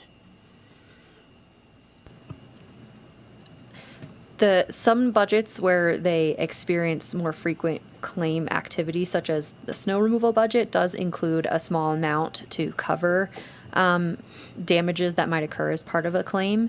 Otherwise, that does have to get absorbed into the individual division's budget. We do have a litigation designation in the general fund. There are most types of litigation that would come to the town would fall under our general liability. So we have what they call a self-insured retention amount. It's pretty much the same thing as a deductible. And so we've saved our deductible 2 times over. And then after we paid our deductible, then our insurance would step up. If it was not the type of claim that that our insurance would take on, those are like land use claims, that would come from the general fund. We do have a very robust contingency, and that is something council could dip into the contingency to cover depending on how much it was. Okay, so it's not going to come from the community development department budget. if they get hit with a lawsuit on the general plan. I guess that's what I'm kind of more zoned in on. I think it would feed through their division, but we'd have to figure out where the funding for that comes from. Okay, thank you. Yeah, and this year was a little unique too with our weather, and we had the declared emergency. So in that case, we might have some claims that could get submitted for reimbursement through that declared emergency. They're not guarantees though, so every situation is a little different. That's it. I'll just add, I appreciate you providing all this info and all the questions. It's good the way we all think. Supportive of all the changes to the capital improvement projects. And I would also just add, I'm comfortable with the position changes that you guys suggested, and I'm guessing my fellow council, yeah, I'm seeing head nods. So just so you're aware, we're all comfortable with those as well. And we can come back to this, but are you comfortable if we start advertising and recruiting for those? It would be very unlikely to have them filled before July 1, given where we're at. Yes, Yes, head nods all around. Thank you for that. Move on to the next. A request for more detail on how we get our projections, and with that, we'll move into our detailed review of the operating budgets. The crowd is riveted. So we're going to start with our general government division. I'm just going to go over some of the notable expenditures in this division. We have $100,000 budgeted for specialized legal services. Some years we don't use any of it, and some years we do use the full amount. This year we have used pretty close to the full amount on human resources issues that are outside the scope of our existing staff, and then we also used it on the EIR review for the general plan. But other years we don't. We only use it when we need the extra help. We have $15,000 budgeted for the town's contribution to election costs via Nevada County. We have the 2 position conversions. There's $20,000 for consultant services to help rebrand the town's recruitment efforts. That actually we haven't made any changes since I've been here, and we felt like it was time to kind of give it a new flair. And we also have a 28% increase in the town's general liability costs. That is really driven by our excess layer. So we have different layers that the town participates in the California Intergovernmental Risk Authority JPA. So we pool to self-insure, but for those really high excess layers, we do go to the insurance market to cover them. Unfortunately, California has seen several very expensive settlements on cases, particularly in relation to police officer activity, which is making it very undesirable for the insurance investment market. People don't really want to insure in California anymore, which is making it even more expensive year on year. So we put that 28% in there, and so that funds like above the $10 million layer. Below $10 million, we self fund with our pool. And then we have $100,000 in IT software to support the town's cybersecurity posture, and that's going towards some really innovative solutions that Chris has helped us kind of implement. Just to give you an example, which the tech is way beyond my basic understanding, but we used to let vendors remote in when we needed them to work on specific software, and we have we partnered in this software that's really new, and like it gives them a web browser, very specific tunnel just into the very specific application that we need them to work on, and doesn't let them go anywhere else. And it's like super secure and just like this really awesome solution. Just to give you a taste of what he's doing, he's a great addition to our team. And then we also have $40,000 for IT consulting services, and one thing they're going to help us do is to convert to a .gov domain, and that actually was a recent legislative action does require us to do that now by I think 2025, so we're a little ahead of the curve. Questions on general government? Go for it, Councilmember Zabriskie. I think it was your second slide where you mentioned something about sustainability, and it wasn't, I don't think it was in the context of environmental sustainability. I think it was about sustaining funds. No, it was kind of wildfire preparedness and environmental sustainability. There was a request last year for us to come back with a ongoing funding source for that, and we weren't able to get to it until this point. So we have a couple options for you to discuss and provide direction on. Okay. Then I was thinking of something else, again, from last year's budget that talked about using savings from the budget for sustaining government, and it was about 1.5 million. That was in the, I think we called it budget stabilization designation. Yes. Yes. Is that happening again this year?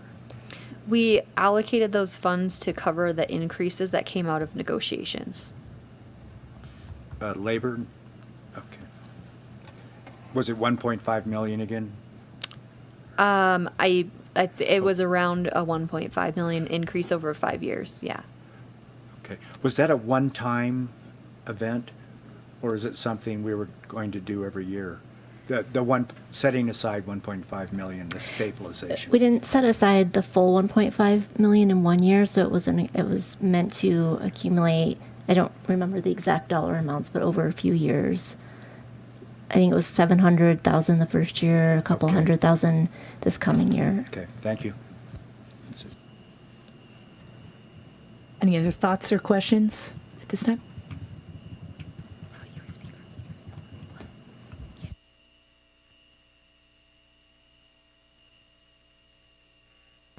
I'm thankful for Jen right here because I was like, I was like, great job.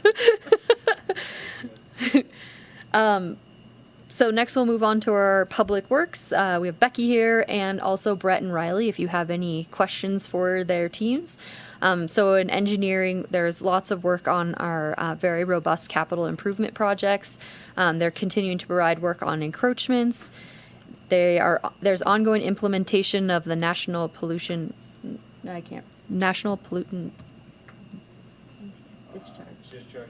discharge eliminations. They're also working on the Public Art Commission, and Drew continues work on the town's GIS mapping.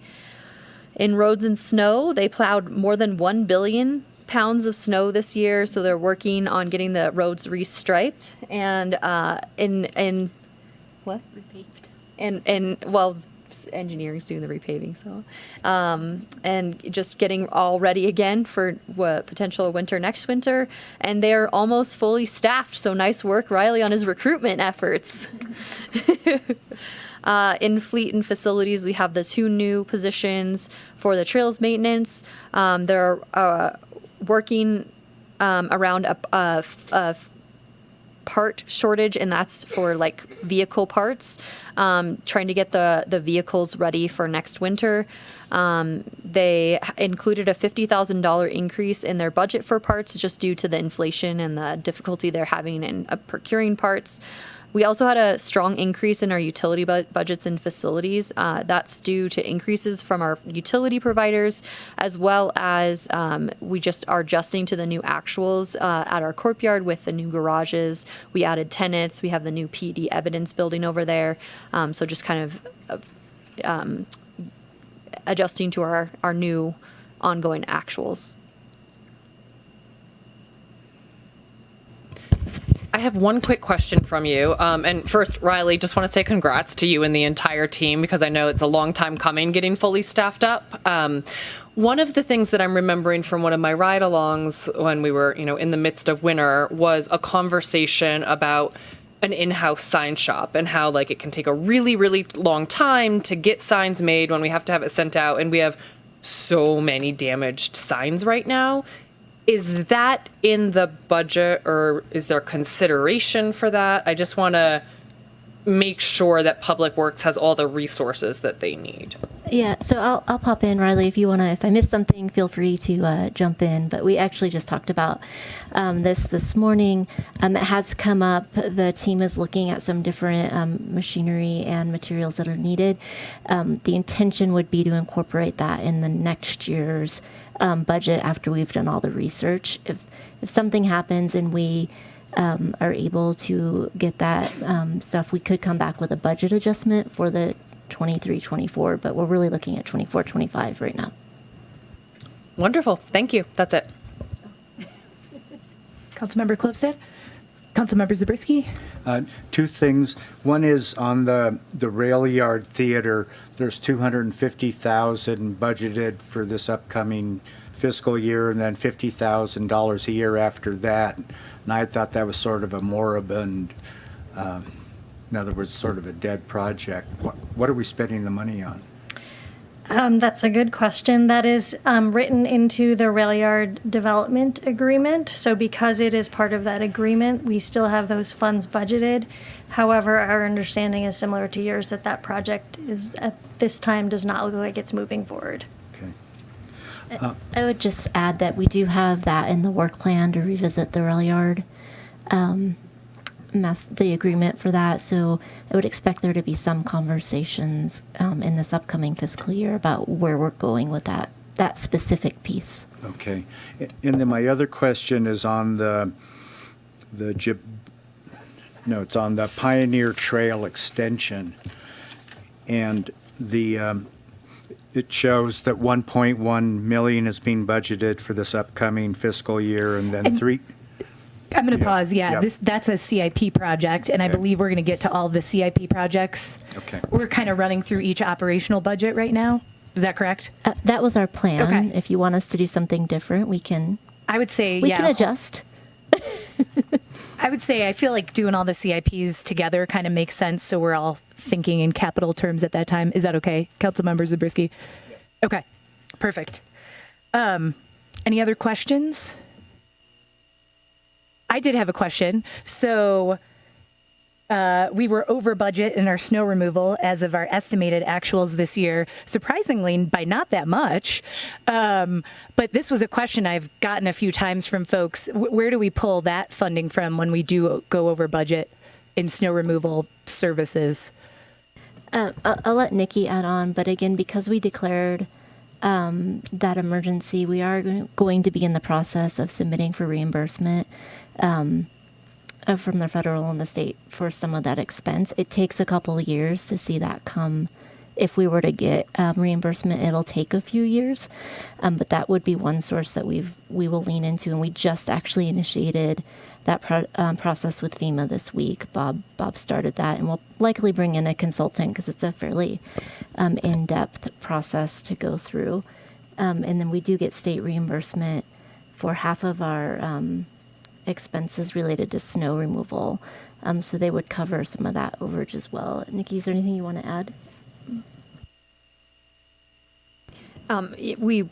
The overall that does roll into the general fund, but if we look at our general fund summary as a whole, we did not go over our general fund operating budget. So ultimately, basically savings in other divisions are kind of covering our snow removal costs. Got it. And then it does look like we are budgeting quite a bit more, 11.4% in snow removal in our 23-24 budget. Just looking at, I don't even know what page this is, 2-6, which just seems like a good idea right now with, it kind of maybe goes against what Councilmember Zabriskie was saying of our best estimate, but knowing the way the world is and climate is, seeing big winters could happen again. So you don't need to dig deep. But I appreciate where the budget numbers are at for that to make sure Riley and his team are ready to keep us safe and plowed in a positive way. I think also those increases are driven by the results of negotiations that we just completed. We did I think you'll see like a big increase in, if you dig down the next page, it breaks it out by personnel, and I think a lot of those increases are actually in personnel. More than being conservative, I think it's being driven by the what's written into our labor agreements. good to support our staff too. Any other questions on this one? All right, we'll move on to the next one.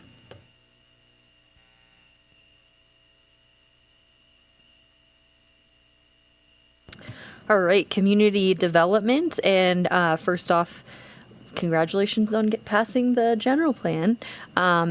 Their focus for next year will be general plan implementation, including housing density bonus program. For building, they're going to continue to support private development, including tract homes in Coldstream, townhomes in Grace Crossing, the Soaring Ranch Phase 2.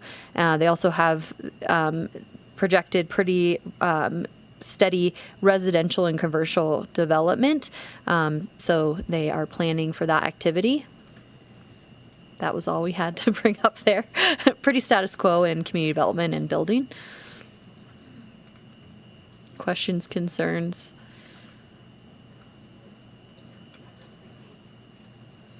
Well, it just includes all the projects that are in the pipeline. Right, yeah. Right. Mike Ross does, when he's estimating out his revenues, he's really looking at what commercial development is in the pipeline, because that helps him kind of figure out what to expect in terms of building revenues. So Brian Griggs's project is in here. The other part of the rail yard's in here. I'm not sure some of those projects we have enough detail on. Certainly, if there's applications in, that helps, right? Or pre-apps, and we have some information. Okay, thank you. Continue on. Thank you. Next up, we have public safety expenditures. And in patrol, we have 25 positions. We actually have an additional one position for overstrength that was included for fiscal year 22-23 that we are going to continue on just because there are staffing challenges for police statewide, and we want to make sure that we're able to get them fully staffed and keep them fully staffed. And then we also have $462,000 for the Nevada County Dispatch Services. That's a partnership with all the public safety organizations within the county. And then on the support animal services and parking side, we have $12,500 for the watercraft inspection program. They have continued work on disaster preparedness, including preparedness for our domestic animals. And the animal services was awarded their spay-neuter grant, the annual grant that they apply for every year to continue that program. And they are also budgeting for a new parking software management, including the license plate reader for the parking attendant or parking technician. And that would just be when she's walking, it reads the license plate and said, yes, this has paid their parking, or no, it didn't. So it makes it a little bit faster for her as she's going through that process. Different than the video camera project that council approved. Questions on that? You know, I just realized that the transit discussion was part of Public Works, right? Our It's up next. You're going to love this one. Okay, great. Yeah.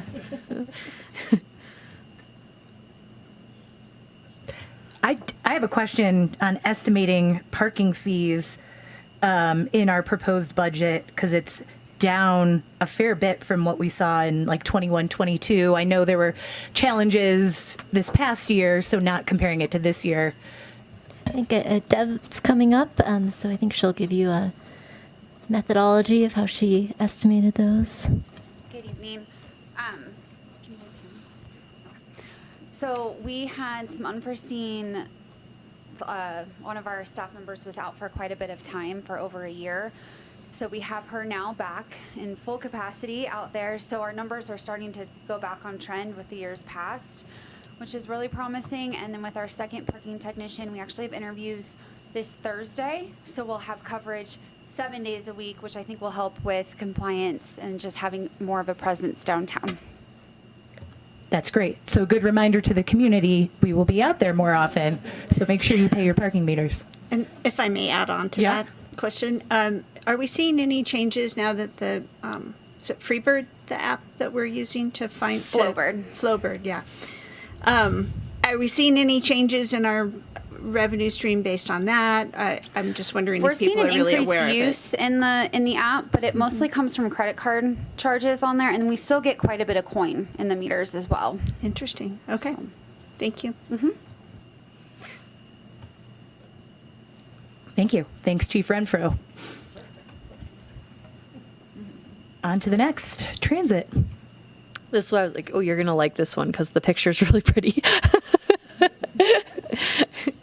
So for public transit, it shouldn't say $100,000. It should just be 100,000 riders for fiscal. Was that the right number? Yes. Alfred announced that this morning. And growing every day. That includes increases on the TART regular service, and they're working on finding an ongoing funding source for TART Connect to continue providing that year round. $15,500 has been included to support the North Lake Tahoe Express Airport shuttle and improve customer experience on that service. And they're continuing to roll out the e-bike program and work on the transit center relocation construction project. There was so much good stuff, it was really hard to pick. So sorry, Alfred, if those weren't the ones that you would have chosen. But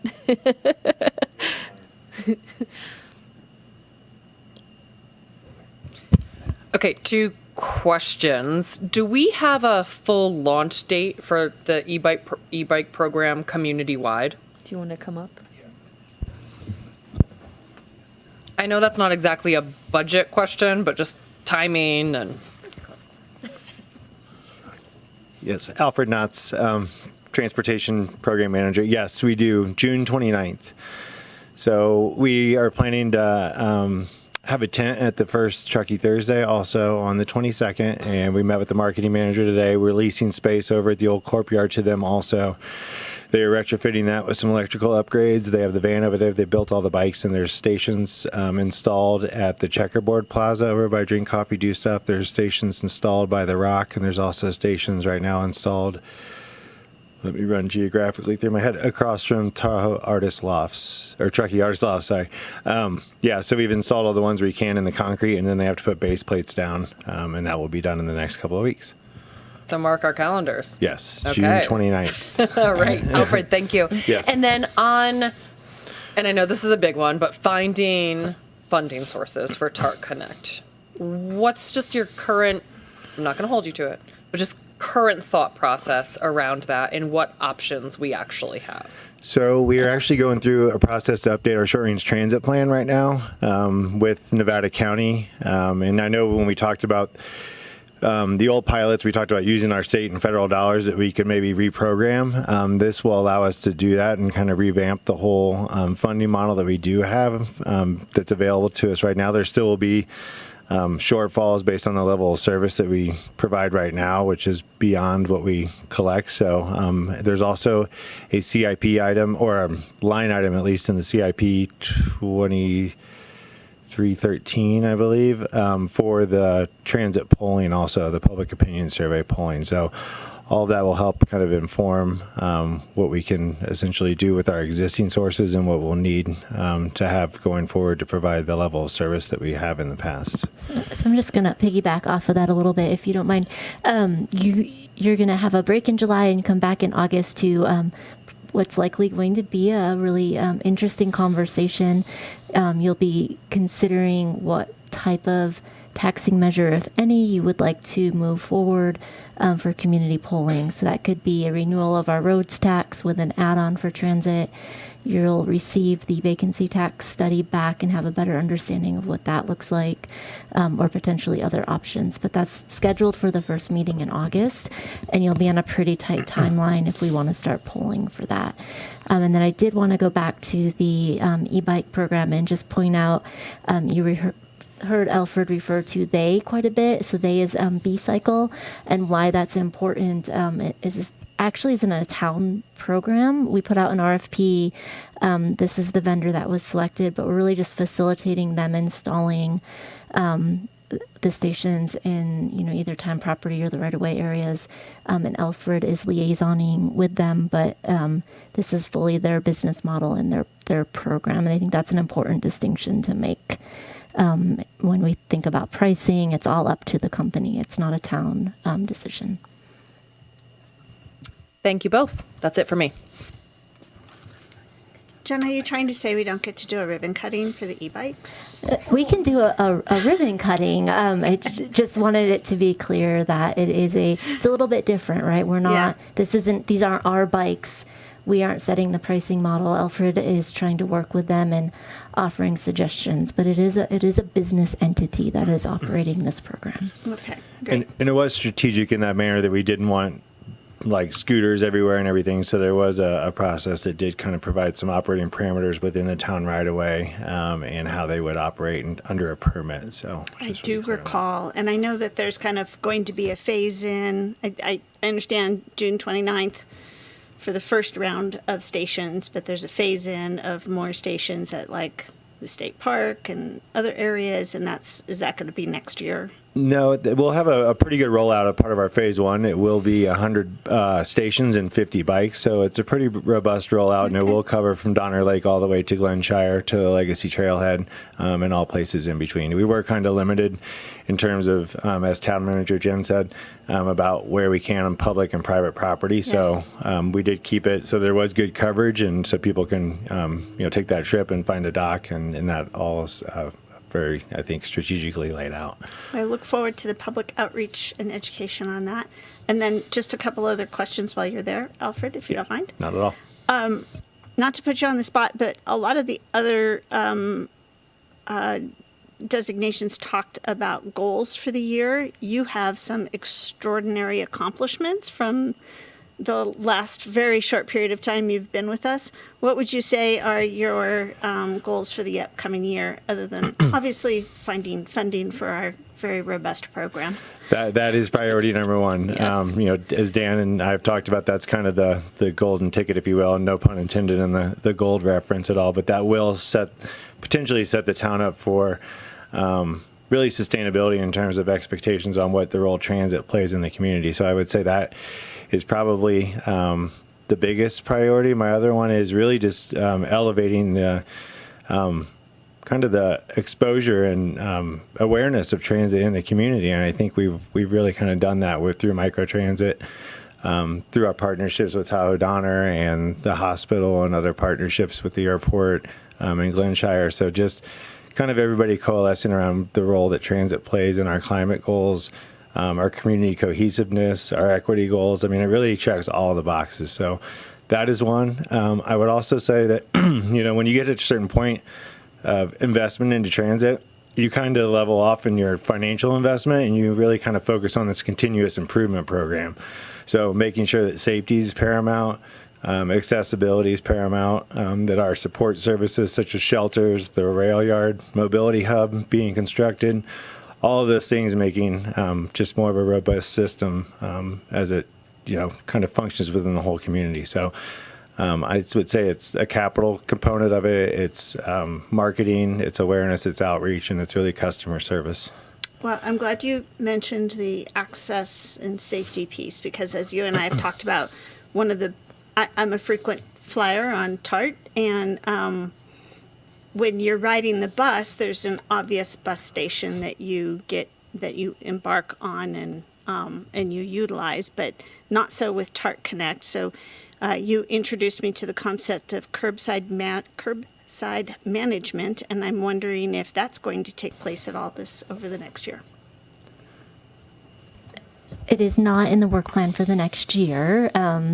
We have 2 people in our transit program, and then the police department, of course, has parking, and that's kind of shifting in some capacity to Alfred. So there's still a lot of movement going on in that area. I think we do have it in the work plan for year 2, if I'm recalling correctly, but you'll see that again on the 27th when we come back to formally adopt the work plan. Alfred might remember off the top of his head, but... Yes, and as Dev mentioned too, one of the transitions, or one of the aspects of that, is transitioning the transit program or the parking program into more of a transportation multimodal program. So curb space management will be an aspect of that, but right now we're focusing on really kind of looking at the overall program and what role it plays in driving people to mode shift, making transportation decisions. And then also the customer experience on the parking side of things also. Great, thank you. And e-bike share is a small little step, I will say, in terms of curb space management also.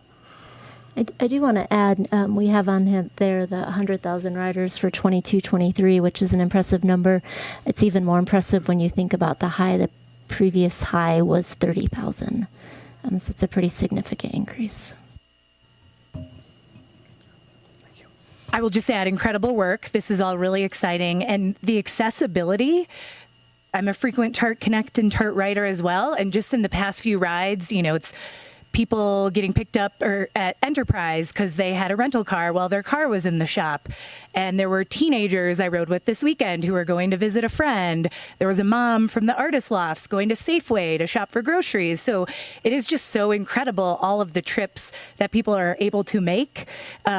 That it would have been a lot harder to do before. So just keep up the good work and continue to look forward to great things in the next fiscal year. All right, with that, we'll move on to the next topic.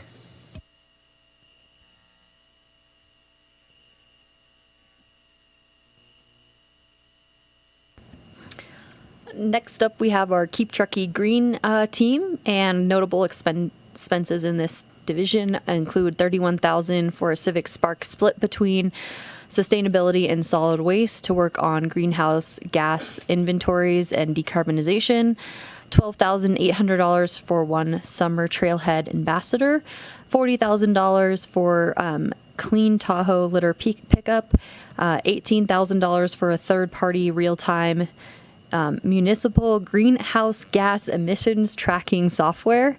The solid waste team included a 9.94% increase in the residential solid waste rates.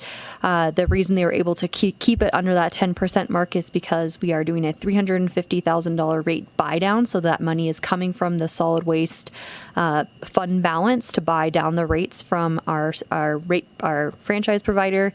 So the total cost of solid waste, residential solid waste, is $5.6 million. That includes the $350,000 buy down. There's $5,000 for consultants to help redesign the KTG website, and then there's $65,000 budgeted to replace the end-of-life hybrid with a new electric car.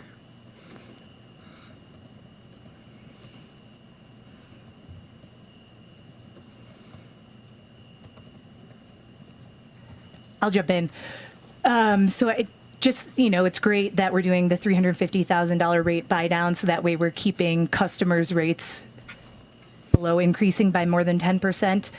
Do we foresee this is going to continue to happen, that rates are going to continue to go pretty high, and we'll probably have to utilize these funds for that, just as we're thinking in the future years? We may need to do an additional buy down next fiscal year to sort of true up the rate increase that would have otherwise gone into effect. We have budgeted this buy down to allow some additional funding if that is the case. Under our franchise agreement, every 5 years, I believe, we do what's called a cost-based rate review, which is what we did this year. It indicated a rate increase of almost 16%, just based off of the increased costs of operating that service. On the off years, we do an index-based rate adjustment, which is capped at a maximum of 7%. So that is the maximum it could go up next year on top of the rate increase this year. The main drivers of that rate increase are the cost of labor and the cost of fuel.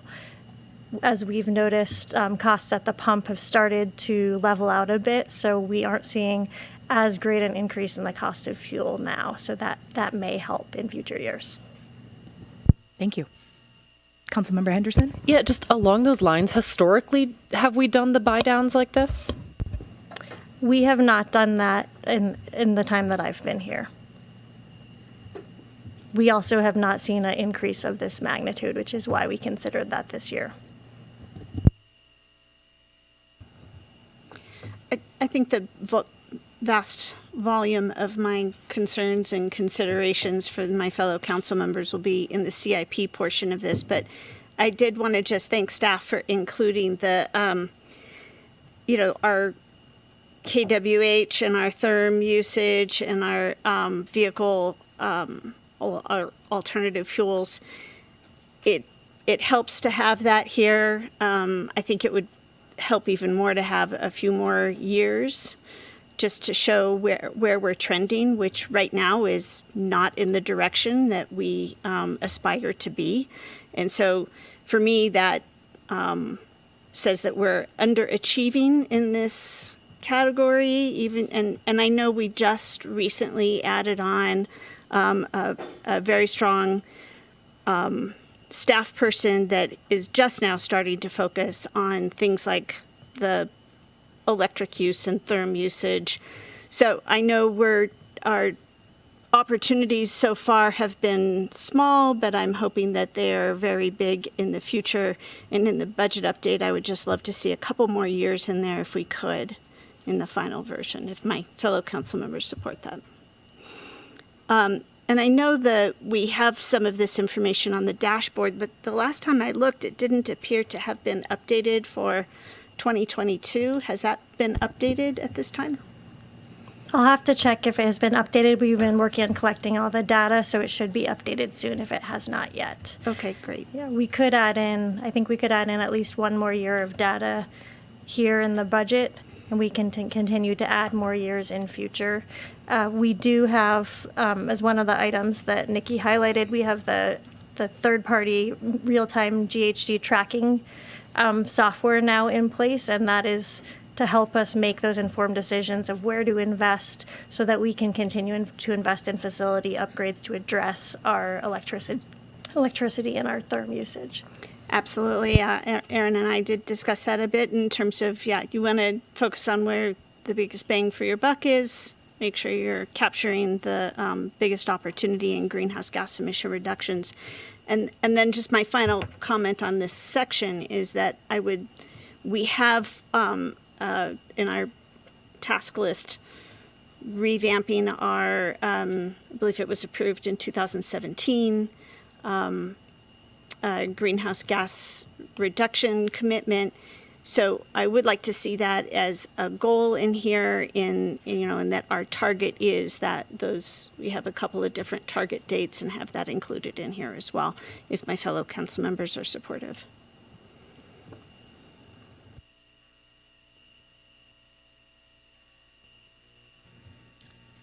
Any other questions or thoughts on this one? Councilmember Zabriskie? Supportive. All right, I think we can move on.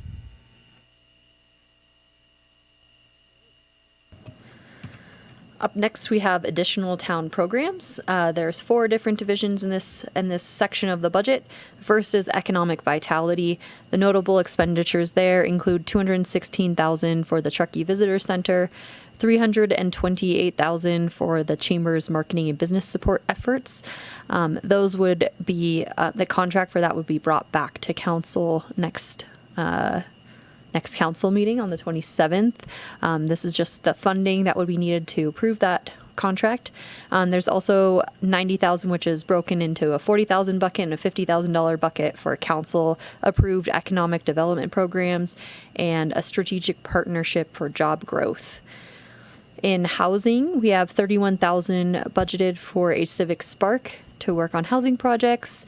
And then they have a lot of focus on their housing CIP projects, including the THAP, the lease to locals. We will look at those more.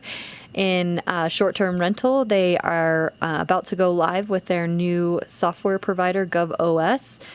So their budget includes funding for that software system and potential auditing services for hotel transient occupancy tax. In inclusion and community outreach, there's $40,000 budgeted for the development of a DEI action plan with the help of a consultant, development of a town photo library, a town-wide communication branding project, and they're also trying to look at year-round intern support for our social media content.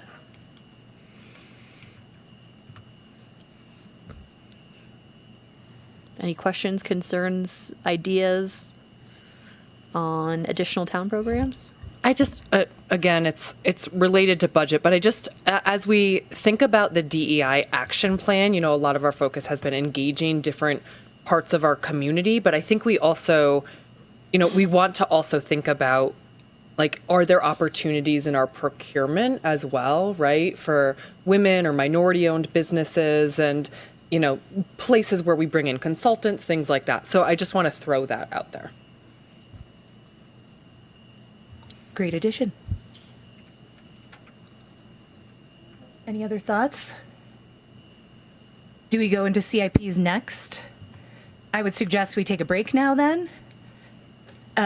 So we'll take 10, 15 minutes, and we'll come back and talk capital improvement projects.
Thank you, everyone. We will bring it back to order and head back over to staff for our capital improvement project discussion.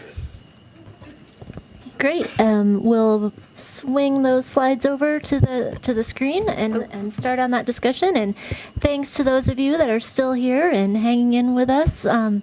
We'll go through this. We're going to kind of go through section by section, and if you have questions or want to talk about specific ones, we'll lean into your direction on that. All right, so we're starting with our bicycle path and trail projects. So if there's any specific projects under this category that you want to look at in more detail, what's presented on the screen is the fiscal year 2023-24 budget and then the 5-year total budget.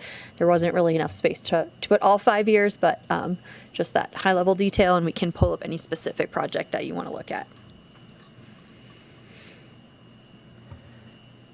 Would anyone like to talk about any specific project on this list? Not the trails. Councilmember Zabriskie? All right. All right, moving on. The next group of projects we have is community engagement. Any questions, concerns, ideas here? I do want to point out we didn't adjust the budget in here, but we are going to change course a little bit with town branding. We're not going to do a total new brand for the town, but we are going to go through and develop style guidelines, colors, fonts, probably a little bit of a refresh to this brand, specifically kind of a simplified version that we can print in a smaller, like thumbprint version. This one's a little too detailed to have a small print of it, but adjusting a little bit for that. Our website redesign is an automatic refresh in 4 years.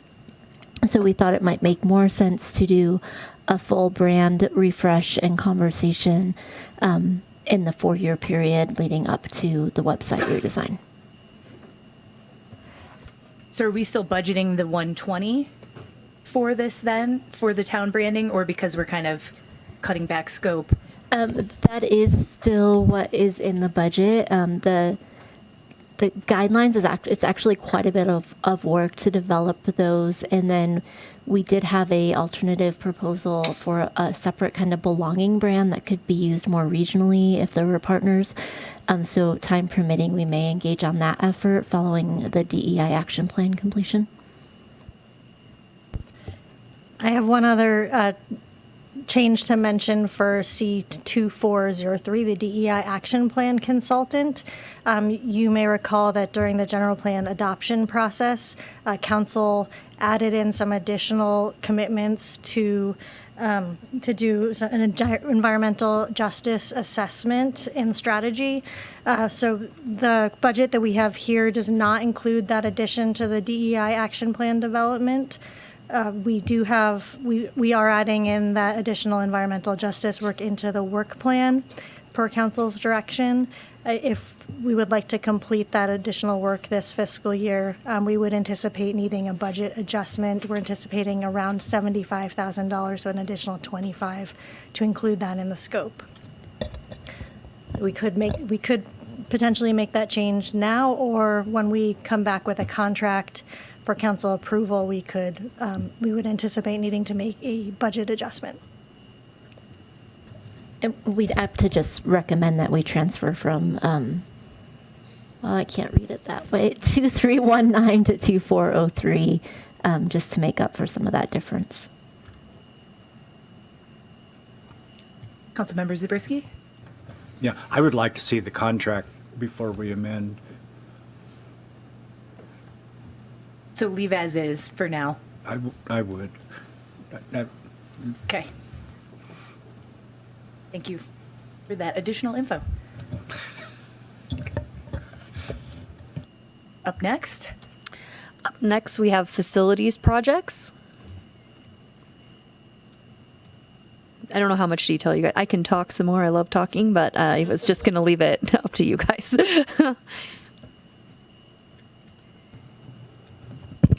Can you just confirm? I know we've talked about some of the different like chambers updates down the road. I know there's nothing for this year, but like in the out years, what are we focused on for council chambers? we know that the equipment in here goes end of life about every 5 years, so we've plugged some out year funding that we have it available to do upgrades. That those projects are typically funded from our PEG Access Fund, which is restricted. We can only use it to upgrade equipment that makes it like accessible for the government meetings. But we want to make sure that we remember to do that. That's in there. Isn't C-1817, the West River Street site redevelopment, isn't that the park, the West River Park? Yeah, okay. And then, as long as I'm talking, so what is the town of Truckee facilities money specifically for? That's actually under Brett's team, under the facilities team, and so that's for like big items that need replacing or repair. So it includes things like painting the entire exterior of the town hall building or repaving specific parking lots. And Brett's team kind of manages when those projects need to happen. We do have it projected over 5 years, so he knows kind of what they're looking at over the 5-year horizon at all the town's facilities. So the CO5XX is just kind of a roll up. So there's CO502 is town hall, CO503 is the depot, CO510 is the Stevens Lane courtyard. So he's kind of looking at what big repair and maintenance that we need to do over the next 5 years. Okay. Is any thought being given to anything having to do with space, heating and cooling? You know of? I think they just did some work on our heat pump system and replaced all of our thermostats. And then we also have additional money programmed for energy efficiency initiatives, which is like a separate, that money would probably be used. I see that. Okay, thank you. Wait, maybe one thing important to point out in this CIP is there is a plan to purchase a standby generator. We did talk about that quite a bit at the staff level and decided on a mobile generator that is operational with our renewable diesel. So it's not going to be gas powered. Might have been a question about that. There just might have been. Just might have but been. Not anymore. Yes. So that the reason we went mobile, it allows us to take it down to the depot. If there's an outage down there, we can move it to different sites if needed, and it's a little bit larger of a generator in order to be able to use the diesel versus the regular gas. Okay. And we're not calling the biomass facility a town facility. The potential future biomass facility is not currently listed as a. Right. Yeah.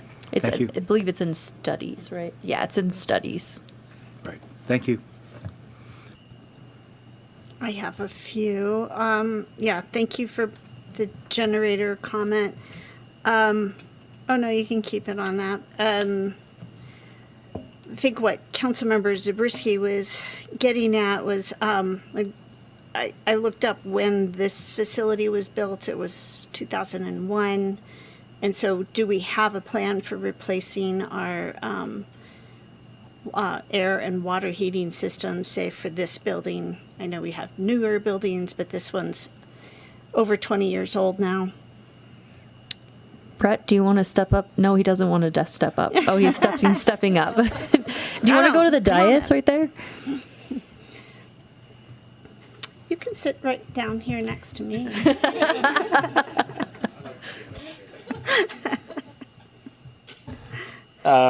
So we did have a boiler replacement for this building. Geez, I want to say it was 10 years ago, maybe a little bit sooner. That replaced an existing aging million BTU boiler system with new, more efficient twin boilers for redundancies, as well as all the pumps that come along with that. Two-stage boiler system. Yep. Yeah. So I think lifespan of that is probably around the same 20-year time span. Yeah. We have looked into electric boiler systems. Heat pumps. And they are the actual boilers for heating the water. And they are, as far as infrastructure-wise for electrical supply, is very extensive. So we have that in mind and are looking forward to technology and catching up and seeing if there's a better option. Okay, great, thank you. And that's just this facility. I mean, you operate many other facilities, so you're looking into the same considerations for the other facilities as well? Yeah, obviously, in newer facilities, technology is a little bit more advanced, but yeah, I think overall in the future, as technology advances in the electrical side of boilers especially, we'll definitely be looking at the other facilities as well. And when you say electric boiler, that is different than a heat pump system. So you were not looking at a heat pump system then. So, so this building actually has 68 heat pump units in it. So ran off electricity. Mm-hmm. The boilers come in to condition the water to cool and heat pumps. So it's okay. So it's an internal circulation system. right. Yeah. So it's not. It's a little bit different than using boiler heat to heat the building. Mm-hmm. It's actually a lower temperature water demand, which is good. Less gas use for the boilers. But again, it's not to heat the building. It's to cool or heat the AC pumps in the heat pump units.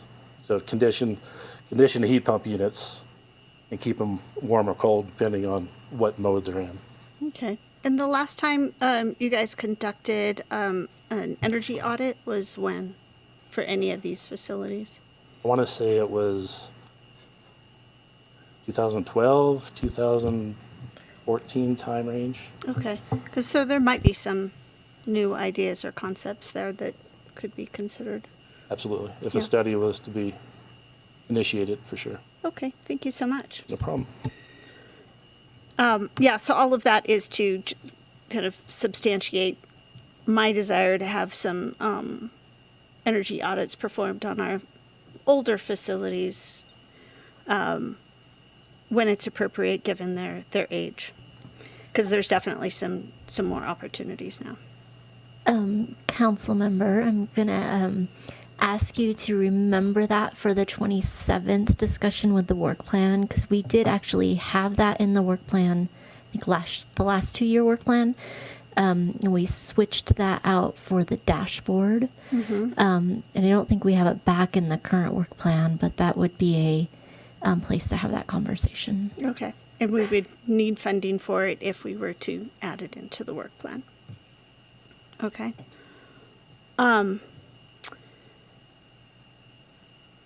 And let's see, the town hall remodel, that's really just interior, right? We're not actually adding on anything, that's just reconfiguring offices up here. Is that correct? Correct. Yeah. So it's I think next year's is looking at the building space and kind of revamping the front counter there to make it more operation friendly for the building department.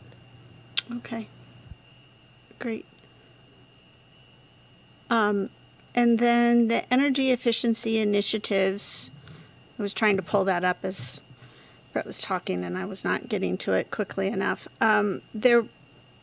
It's 150,000 scheduled out, but then there was one year there was a bump in it for some reason. Or was I misreading that? I'm looking at that now. That's C1910. We have $150,000 a year for the next 3 years. 3 years. And Okay. we now have the N0 real-time tracking dashboard in place. As part of that contract, we have a sort of more intensive engagement with their staff to help analyze what are the areas that are the biggest bang for the buck for investment in facility upgrades. So once we have some additional information from them, that will help us inform where some of those investments might go. Okay, and how was that $150,000? What determined that level of funding?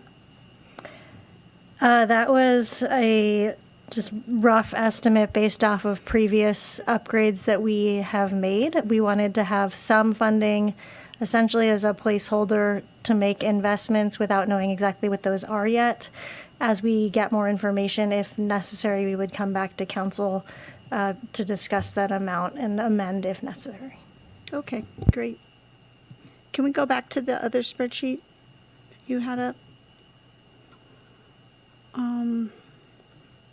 Okay, these are just the facilities projects, so great, that's it. Councilmember Zabriskie, your finger was close to your mic button. Did you have another question? And if not, I have a question, so I'll jump in and you can think about it. Okay. Question on, we have the Rail Yard Mobility Hub Phase 1 and Phase 2, and Phase 1 is, construction of the bus bays and some of the site. So we're expecting that would be fully constructed by the end of this fiscal year, that Phase 1? It's out to bid right now. Bid opening is next week, Thursday. So we will hopefully be back at the next council meeting trying to award a contract. Exciting. And then once that's complete, it was my understanding we could start using it as a hub while we're still working on other stuff, or no, are we going to wait until we do Phase 2 before we transition over to utilizing it? All the bus bays and, there'll be transit shelters, the interior, the restroom, those will all be functional as soon as it's done completion. So Phase 2 it'll function well without Phase 2. Very exciting. Thank you. That's my only question. Anyone else? All right, we can proceed. Next up, we have the housing projects. So these are the pilot programs and the housing projects that are under the housing division. I did just want to say, Councilmember Paulavi, or Vice Mayor Paulavi is not here, but just for the record, this has not changed any from when we had our April conversation. There's been no adjustments to what was proposed at that point. So just really quick math, it's about $5.5 million for 23-24. About. Is that what we think we're projecting? I think rough math that we can call that close enough. Yeah. Okay. Yep. That's substantial. That's awesome. And then what portion of that is ARPA money and what portion of that is general fund?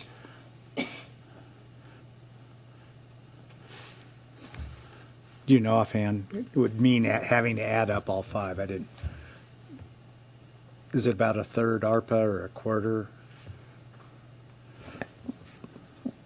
Hold on, Nikki's getting to that spreadsheet, and we can give you a good. While she's doing that, maybe this be a question for Jen, staff, and maybe the other council members, is do any of these programs allow for funding to help establish a shelter for the local homeless? There's not funding for that. That hasn't been discussed, or staff hasn't received direction to include that. Okay, and we didn't talk about it in April, or? There was, you did bring up the homeless shelter that hasn't been added to the work plan, so we did not include any money in the budget for it. We were looking for 5-member consensus, and then also we want to make sure that we have the staffing resources to dedicate to it. So I definitely think, you could bring that up at the next meeting. Okay. I think the discussion was to add that to the bike rack was the conversation, but you can have that discussion with the work plan as well. It would likely draw from some of the other housing programs or from some other capital project. Right. Okay, thank you. It looks like about $2 million is coming from ARPA for fiscal year 23-24, and then about $1.5 million is coming from Measure K. Okay, thank you. I have two questions. Councilmember Henderson, any? Okay. On the ADU program, we only have funding this year, next year, and not past that. Is there an idea that those pilot programs would end at that time, or that's just, we know we're doing it the next 2 fiscal years? And Thank you. The PLHA program is a grant-funded program, and that program does expire.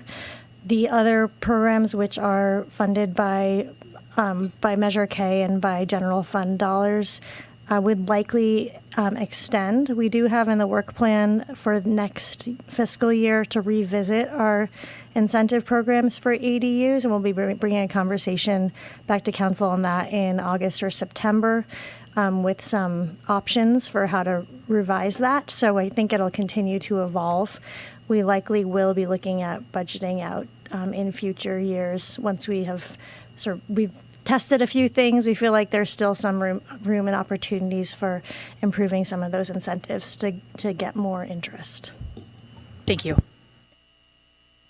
Excited for the rental housing preservation pilot program. I know that's a program I've heard from folks they're excited to see a development of.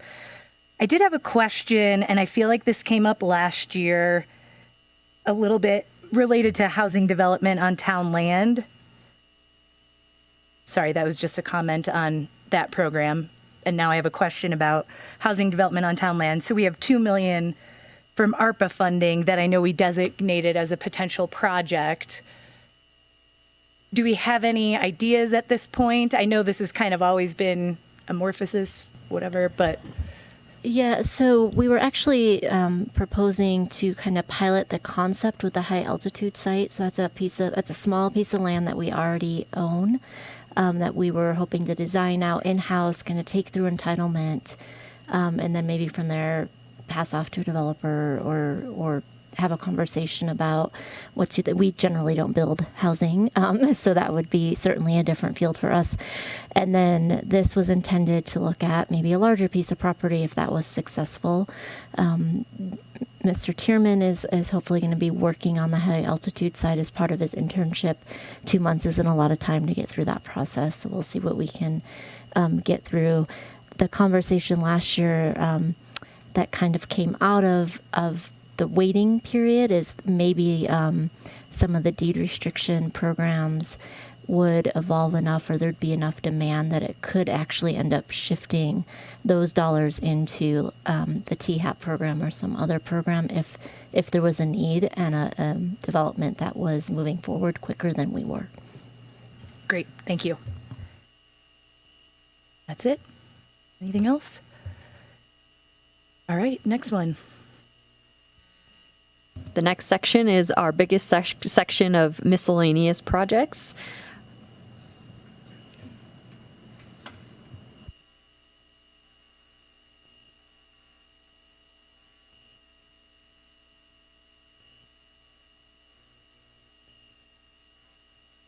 Anyone can jump in. I feel like I have to look back through the list. I can jump in on one. The fleet equipment purchase, it goes from 170,000 to 600,000. I can't remember what the descriptions were that were including that. We were buying some big blowers that can be both a plow and a blower. Is that correct? And that's the 600,000? And we did have a couple new snow removal pieces of equipment. After this year, we certainly were reminded that we don't want to be without that equipment should we need it. So especially when things break. Yes. So we do have, I think it's 2, correct, Riley? Yeah, 2.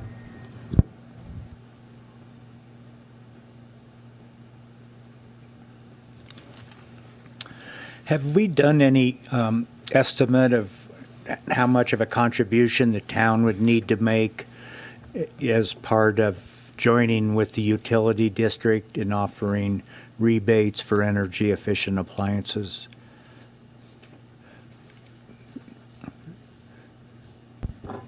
We do have some funding for rebates in our greenhouse gas emissions reduction CIP. Yeah, 1510. Yep, but we will be looking more closely at additional rebate opportunities or what is out there from other funding sources, state, federal, local utility, where the gaps are and where we might need to help fill those gaps. So we'll be looking at that over the next several months as part of our building decarb plan. Okay, so we're working towards figuring out how big a contribution the town might need to make in order to make that program more successful.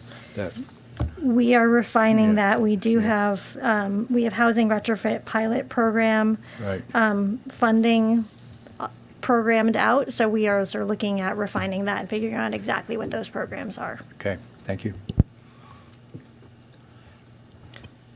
On the, I just want to clarify, on the single-use foodware, that's just our current ordinance, right? That doesn't contemplate like a potential plastic water bottle ban, since that won't even come back to council for a vote until the end of this year. So if that were to pass, that would be budgeted in the next fiscal year, is that right? We do have some funding in there for outreach great. of water bottles, Perfect. regardless of whether council adopts an ordinance on water bottles. Some community The direction we engagement. got was to Great. do community engagement on that. Wonderful, thank you.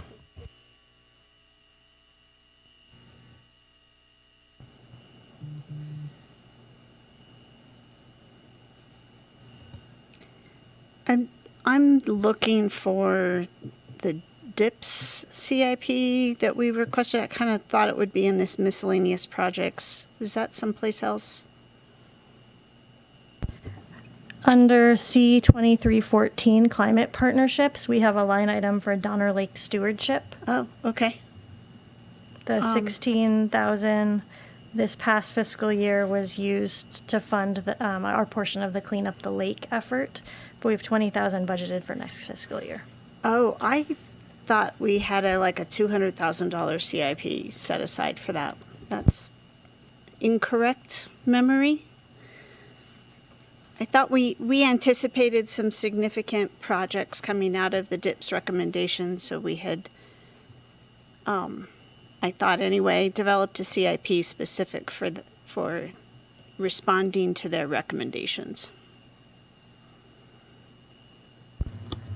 I think I think the DIPS have still sort of, there haven't been clear recommendations that have, I mean, there's definitely a DIPS, the stewardship plan is there, but there's not necessarily a project that we've identified to necessarily put that money to. So I think our recollection was just to have this set aside in this CIP to cover any costs that may come up. Yeah, there is a work plan, but I don't recall our $200,000 DIPS budget. I'm trying to think if I'm forgetting of something. It's certainly something you could have a conversation about tonight. Maybe it was, it's a wishful memory. I, having gone to that, and I know fellow councilmember Zabriskie did as well, there were a robust list of action items and I was expecting some recommendations to come out of that. Maybe that hasn't happened yet, but it's clearly going to be some sort of project on the scale of what we do in protecting our right-of-ways and our roads and other infrastructure that we have in the town. So I would very much so like to see more robust funding, even if it's a one-time designation, just so we have something in there for what we do see as potential mitigation measures. We have all sorts of impacts there, overuse of the lake and erosion and parking off pavement and all sorts of stuff. So if anybody else is interested in supporting that, I would love to see a couple $100,000 set aside for as an actual CIP. Do you have a recommendation? We'd have to take it out of something else. Do you have a recommendation for what you don't prioritize as much? Not off the top Hard of my question. Yeah. Yep. Okay. I mean, I think there's certainly some opportunities in some of the CIPs that we have funded. I also think there's some opportunities in some of our set-aside. We'll have another discussion about sustainability funding, and perhaps this can tie into that. But that is, for me, an obvious project that's sitting out there waiting to be attended to. So just to give you some numbers, you have 410,000 in the sustainability designation at the end of 27-28. So that would probably be where the money for that would come from, or we'd recommend that at least at this point. I guess I would ask you to think about, is it Donner Lake and the dips specifically, or is it, we also haven't projected anything for CTA beyond measure membership dues. So I heard you say a separate one, but you might want to, if you're considering adding, you might want to consider adding it as part of this partnership. So whatever comes first is funded. If CTA has something that you want to consider, you would have the money in this capital budget, is just a thought. I think that's a smart recommendation, providing the most flexibility as possible. I think what I'm anticipating, we'll get into a discussion at some point on a sustainability designation. That's actually more of a reoccurring self-refunding designation, whereas I see both of those, both the CTA and probably DIPS, as things that are going to have blips, right? We're going to need to support them in certain years and then not in others.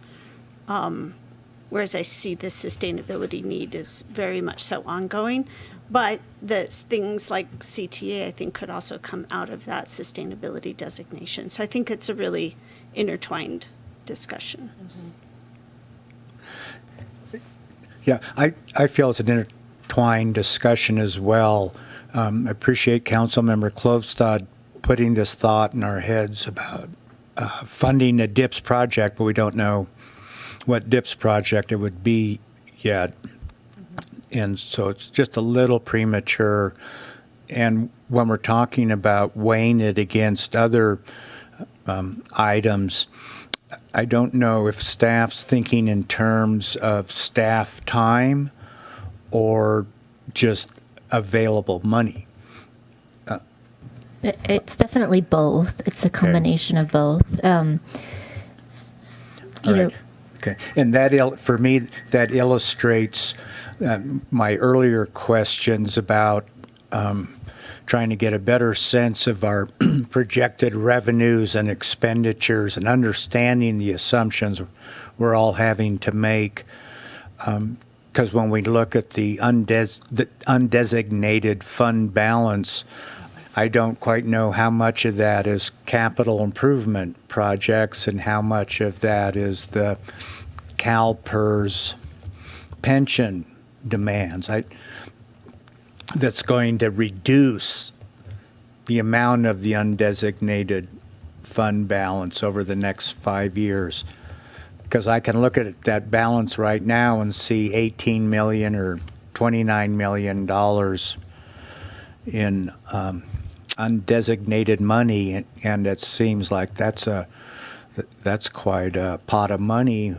Who cares about 200,000? Well, we all care, but it makes it easy to spend $200,000 on Donner Lake if we're sitting on $19 million or $20 million of undesignated funds. Or reserve, yeah. Except for it going down in 5 years. Yeah, so to $5 million. So how much of that is yeah, let's spend some time number? on this summary page, and maybe we can help clarify some things. Okay. So this first line is the projected beginning fund balance. So that's what we think we're going to have in all of our money available in the general fund at the beginning of the year. Mm-hmm. Then we add in our operating revenues in the second line. We subtract our operating expenditures. That includes our CalPERS and UAL projections right there. What we have after that is our net operating revenue or expense. So that's either what's adding to this beginning fund balance or taking away from it. Over the 5-year horizon, we do see that net operating revenue expense shrinking over time. And that's where our conservative budgeting is kind of coming into play, because we are conservative in our estimate of what we think is going to happen with PERS, and we know our general liability continues to increase, and so we're conservative in our estimate of expenses, and then we're conservative in our estimate of revenues. We're not projecting that we're going to have huge increases in revenues, so that net operating revenue and expense is shrinking over time. Then we subtract out debt service, which is an obligation. We have to pay that. So that's our net operating surplus. Then after that, we have our capital transfers. So that's what we have plugged in to come from the general fund to go to the capital projects. So we have the amount each year, how much is going, and then kind of how much is going to those projects from each of the designations as well. Then we get to our net change, which is basically our net operating surplus minus what we've paid, we're planning to pay for capital, and then that gets us to our ending fund balance. Then the next section is kind of how we are chunking out that money. So we have, 568,000 is in non-spendable fund balance. So that's in inventory. So it's like actually not cash, but it's in prepaid assets or inventory that we have on hand at the corp yard. Then we have our, 15,000 of that 39,000 is set aside for our general fund contingency. So if something really bad happened here, we want to just have cash available to tackle that issue. And Nikki, let's pause on that one. So the council increased that 40% 3 years ago, I think, increased that amount to 40%. I remember. Yeah, the intention being wildfire or evacuation emergency planning. We went from 25% to 40%. Right. So that amount, if you were thinking about adding, 200,000 for dips or something, we wouldn't lean into that 40% because by policy you've set that. Yes. Yeah, and then I keep going down the list, and I get to total undesignated fund balance. And I see that if we go back to page 2-8, we see for the current fiscal year, the actual was 29 million, the actual estimate. And then when we go down to the next page, we see for, 24-25, it's already down to 19 million. Yeah, there is very aggressive estimates for general fund support to capital projects. So that's in that capital transfers, and that's really what's drawing down on your cash available. So we don't want to look at the undesignated fund balance because there is one more type of fund balance in there, restricted. That includes our litigation and workers' comp SIR amount that we hold aside in case, we have to dip into those. So we want to look at that cash available balance. Council at one point did give staff direction that at the end of the 5-year budget projection, we want to have about $5 million in cash available. Right. Right. So I look at these numbers and I see, and let me confirm then, most of this drawdowns for capital improvements, not for CalPERS. CalPERS is a relatively small the CalPERS increase. Costs are included in the operating expenditures line. Yes, but yeah. Relative to the drawdown of what's available as cash over the following 5 years, it's mostly for capital improvements as distinguished from CalPERS. Well, we can pull the exact numbers for you. The UAL is what you were talking about earlier, Right. $1 million-ish. It's a little bit more than that. But we can't forget the employer contribution. And that's a significant amount of money, which is probably fairly comparable to, $6 million in capital projects when we take that into the benefits piece. Okay. So it may be about half of what we're seeing is impacting our undesignated fund balance. What's driving it down over the next 5 years? Yes, and we'll get exact numbers so we know what we're looking at. The difference being you have more control over adjusting capital, obviously, than you do PERS. Okay. Okay. So the relative 19 million that we're looking at right now, or 18.9 million, whichever number you want to compare it, that is a huge number compared to $200,000. And it's a really large number when we think in terms of our conservative estimating that we do. Which is all I'm getting at. It would be nice to see the assumptions. I certainly realize that we're looking into the future. There's a certain amount of speculation going on. But we could reduce the speculation by having a better understanding of the assumptions. And it makes it easier for us sitting up here to decide whether we should be spending $200,000 on dips or something else. So I'm going to jump in, and I'm going to, what I heard staff say is they give us their best estimates and their best guesses. So I don't know that we could get any better. It sounds like there's a lot of work that goes into where all that is. So that's, I would add that. I think. I don't know either, because I'm not seeing the information. So I'm just asking. We tried to describe it in the way we thought would make sense to you in the appendix, but we're happy to maybe meet with you one-on-one and we can try and reframe it. I obviously approach things from an accountant's perspective, which doesn't often make sense to everybody. So I'm happy to kind of work with you and we can make this more transparent for everyone. Yeah. I think you've done great as far as what you've presented. And there's always ways to make it more, more detailed, more accurate. And, as we develop our tools more and we get better at the tools available, then like a couple years ago, we refined our estimates of wages and we harvested about $1 million in wage savings. So, we're always looking for ways to refine our estimates.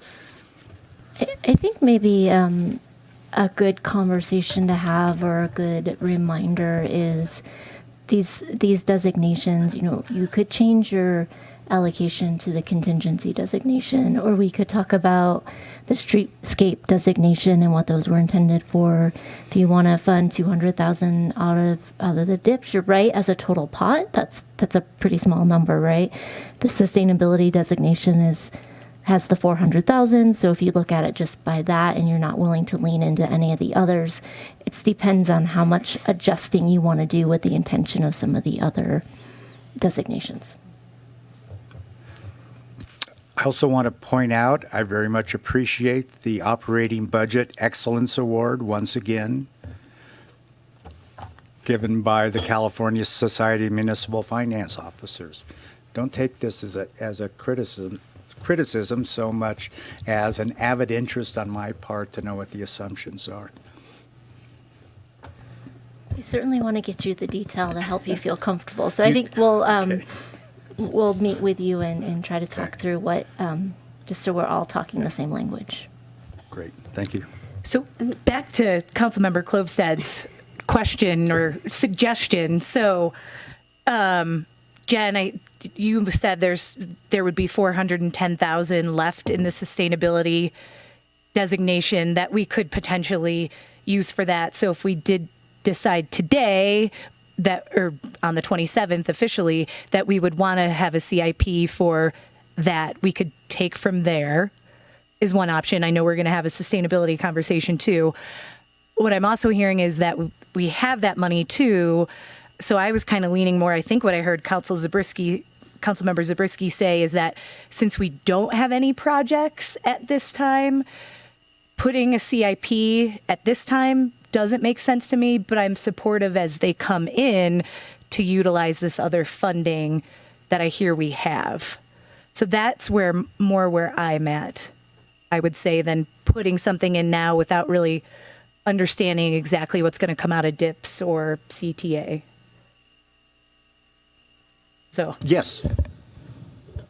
And I think that's kind of why council has set aside some of these designations. It's like, oh, well, this project came out, we could jump on board, and having those designations, then you have some built-in funding for it. And I think I could be comfortable with that depending upon how the sustainability designation discussion goes. I think there's a lot for me riding on that and creating a sustainable funding source.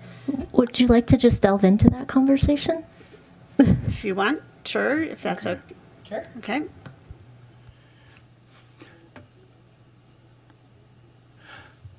Who wants to start? Okay, so this would come back to you as a policy that you would adopt. So we wanted to just kind of lay out maybe a framework and see if this is the direction you're supportive of, if there's something else you'd be looking for. One of our thoughts would be you could designate that 5% of budget surplus, which means revenues over expenditures at year end, would go into the sustainability designation, or likely renamed designation, wildfire preparedness, environmental protection, or something like that if you wanted to. I asked Nikki to give you a little bit of a history so you could see what that potential funding would look like. Of course, you could have the percentage be something different than 5%, higher or lower. You can see you could accumulate quite a bit pretty quickly, and then depending on what the projects are that you're funding, it would come in and come out. One piece of the conversation that's not reflected on this slide is we'd likely recommend that we have some minimum, it's anything above maybe the 5 million, as long as we have the 5 million cash on hand. Anything above that would be what the percentage would be calculated off of.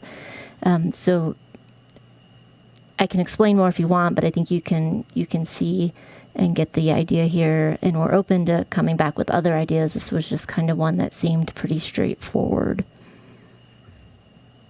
Which line item are we looking at when we're talking about revenues over expenditures? Is it after debt service and all that sort of thing? I mean, we just ran through that table. Yeah. So it would be this net operating surplus line. Okay, thank you.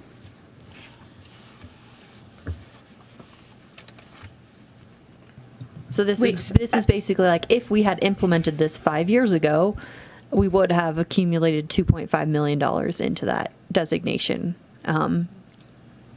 today.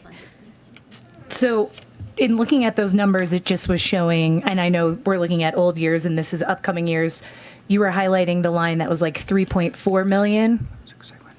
So that's our projection for fiscal year 24-25. So if we go back, so this year we're projecting a net operating surplus of 11.7 million. So that's about $600,000. And then Jen, you just added maybe the recommendation of anything above 5 million, because I guess when I was looking at 24-25, there isn't even 5 million projected. I know it's 2 years out. So some years you'll have funding, some years you might not get any funding, especially if you set a threshold of making sure we meet that 5 million threshold or some other threshold.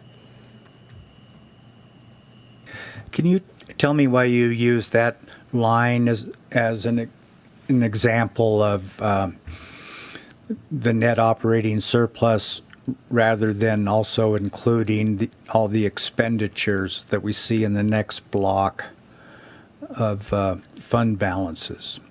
Repayment of loans, capital transfers, expenditures from road maintenance. Why didn't you include those for the example?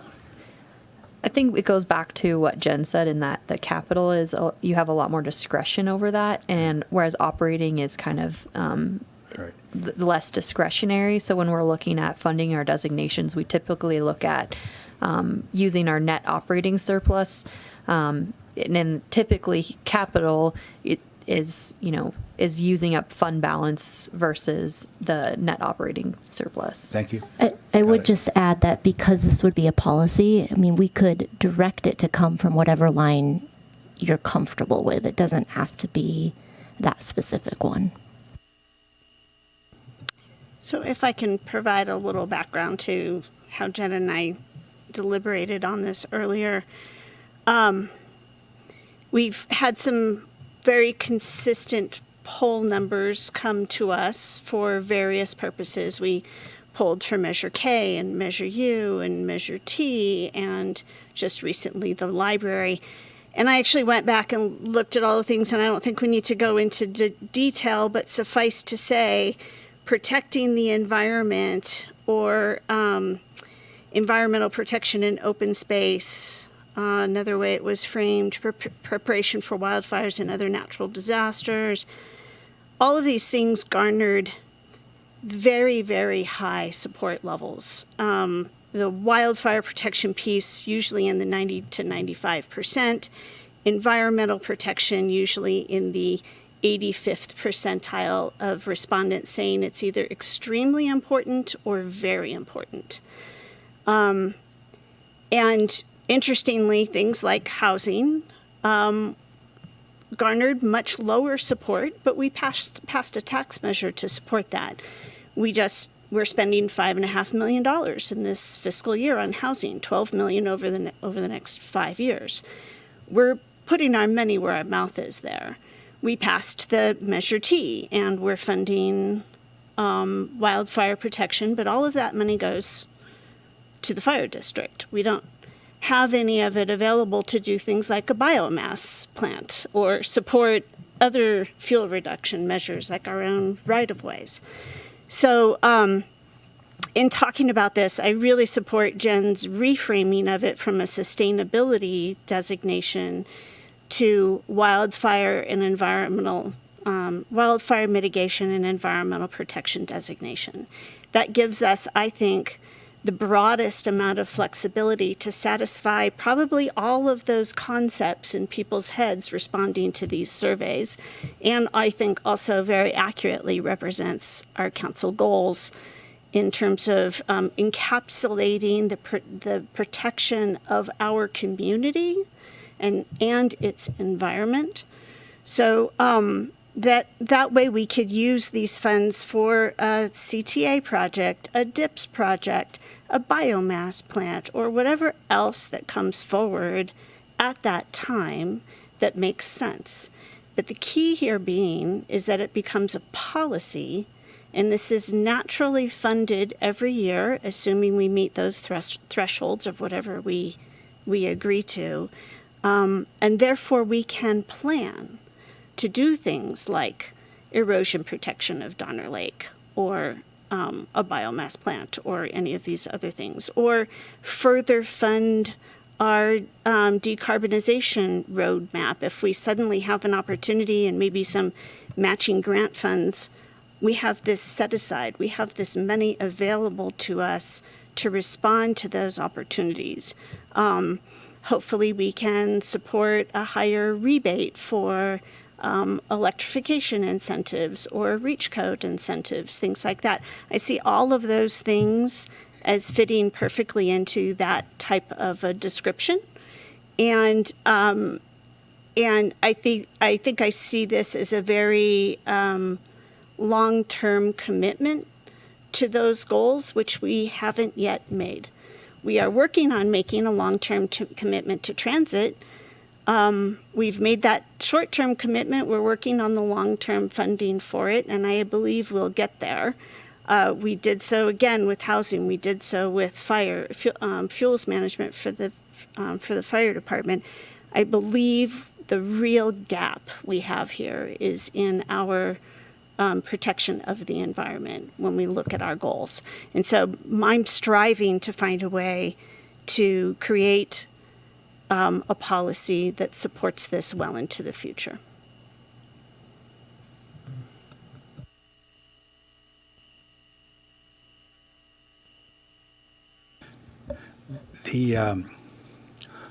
I very much like this concept. I think it needs to be explored. I'd like to see an outcome where we end up with some kind of policy along these lines.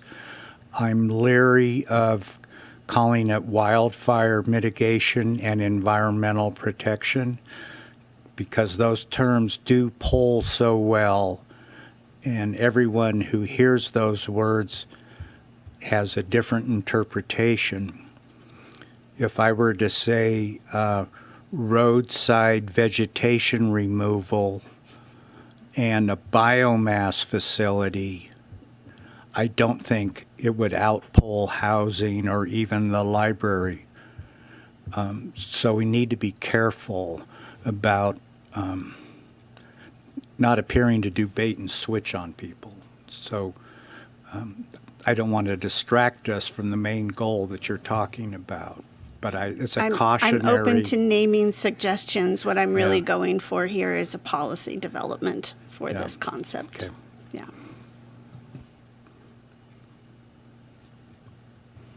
Yeah, I'll just say I agree with you. It's overdue to have a policy related to this and to really be focused on the future and funding this into the well into the future. I think in terms of the naming, quite honestly, it really just is. I'm open to ideas as well, but I think what I like about moving in this direction is it gives us flexibility, right? And I think that that's really, really critical. And we can put parameters around what that flexibility looks like if we want to.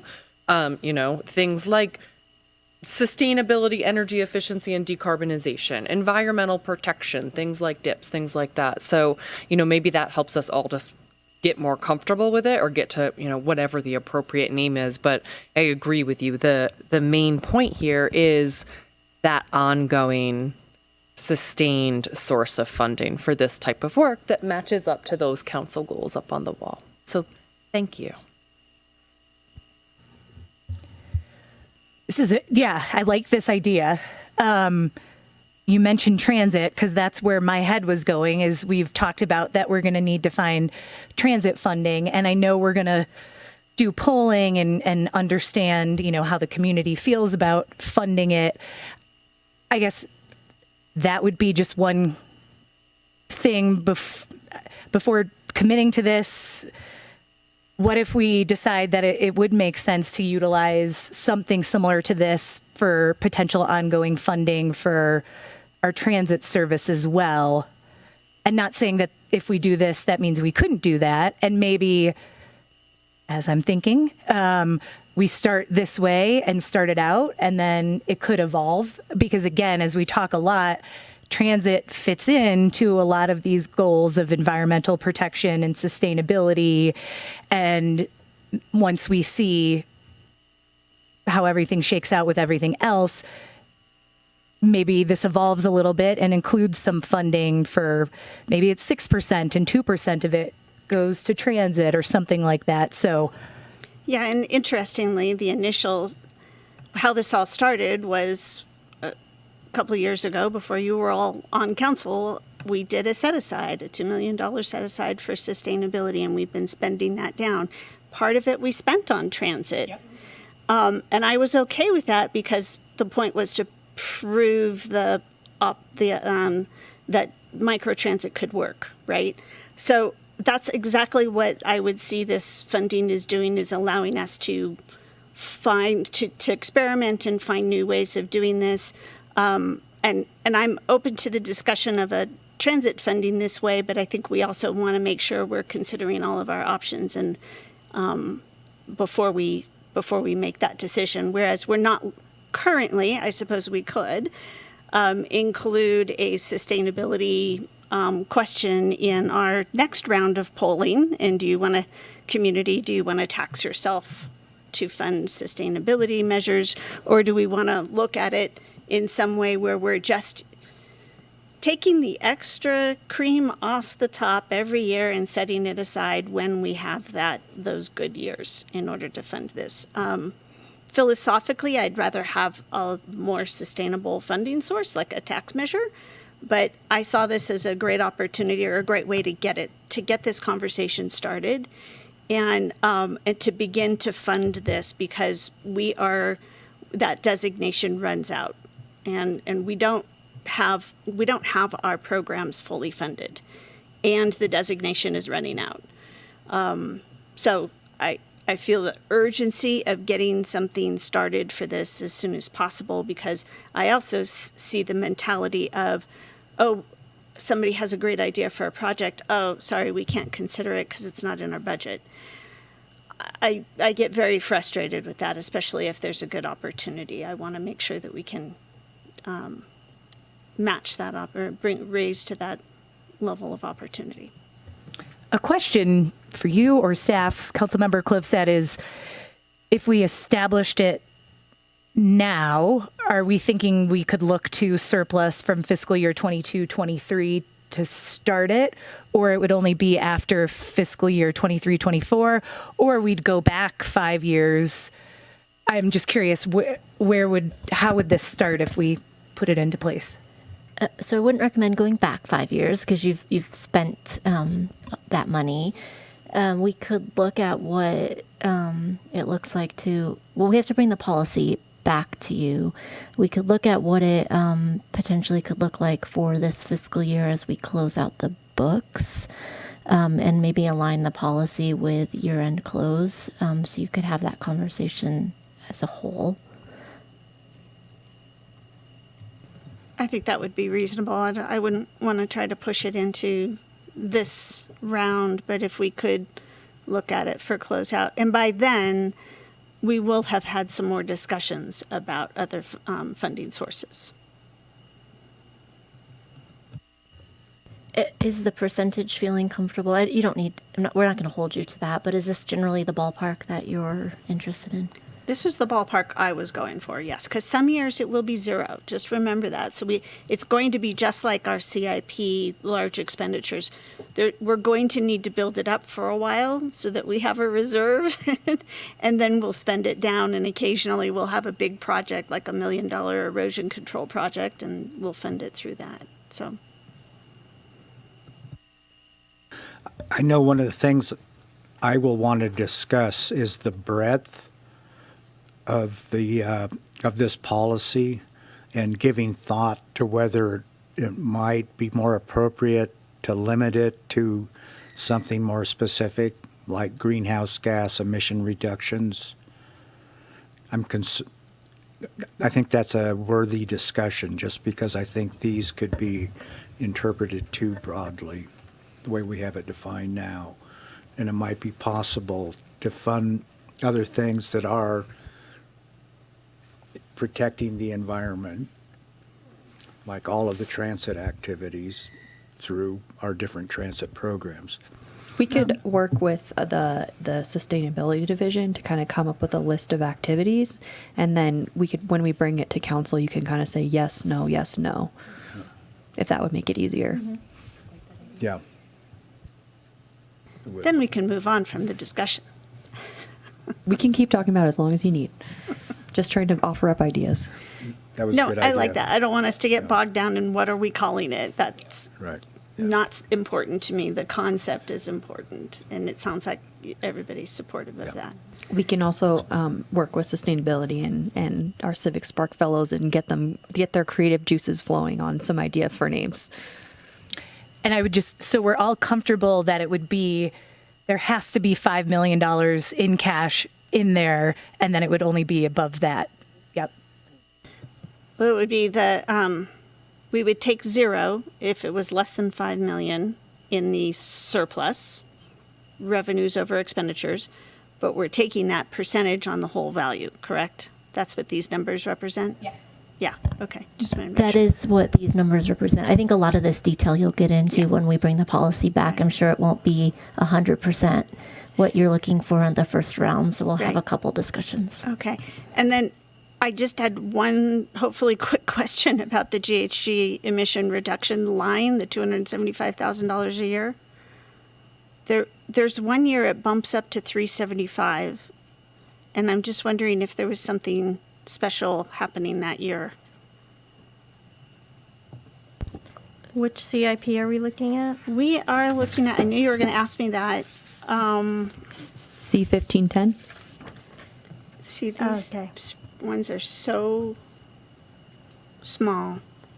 Yes, 1510. Yes, we had a steady $200,000 in the housing retrofit pilot program, which is the majority of the funding in that CIP. In fiscal year 26-27, we have $100,000 For the climate for a climate action action update. plan, which is our scheduled update. I remember that now. Thank you so much.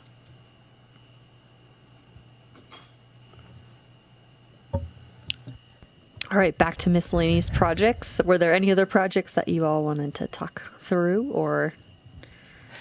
I have a question on app-based on-demand transit software, but I will ask Alfred at a different time since I saw he had to leave already. And I'm fully supportive of it, and I know we got a grant for it.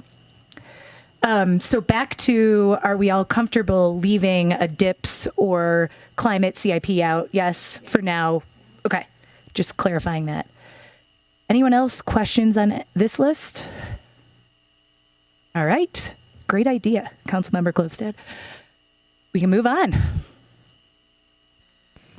Next up, we have the very riveting road maintenance projects. So I think the focus for next year is in the 2023 and then preliminary work on the 2024 paving and drainage projects. And Becky is on deck if you guys have questions about that one. Do it all. All right, next up, I lumped 3 categories together because they're smaller. So we have our roadway and water quality projects, our roundabout projects, and our stream restoration project. I do have a question on the very top one, CIP 1503, Pioneer Trail and Bridge Street Extension. We are funding, out of TTSA funds and traffic mitigation fees, $1.1 million in this year, 23-24, it looks like. That's accurate, right? And then another $3.5 million the following year, and all of that is design.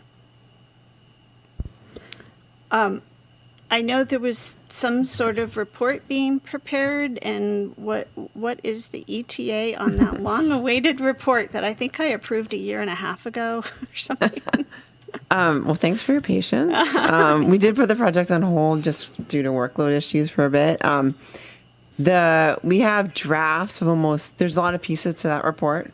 There's the design alignments. There's alignments of a couple different alternatives.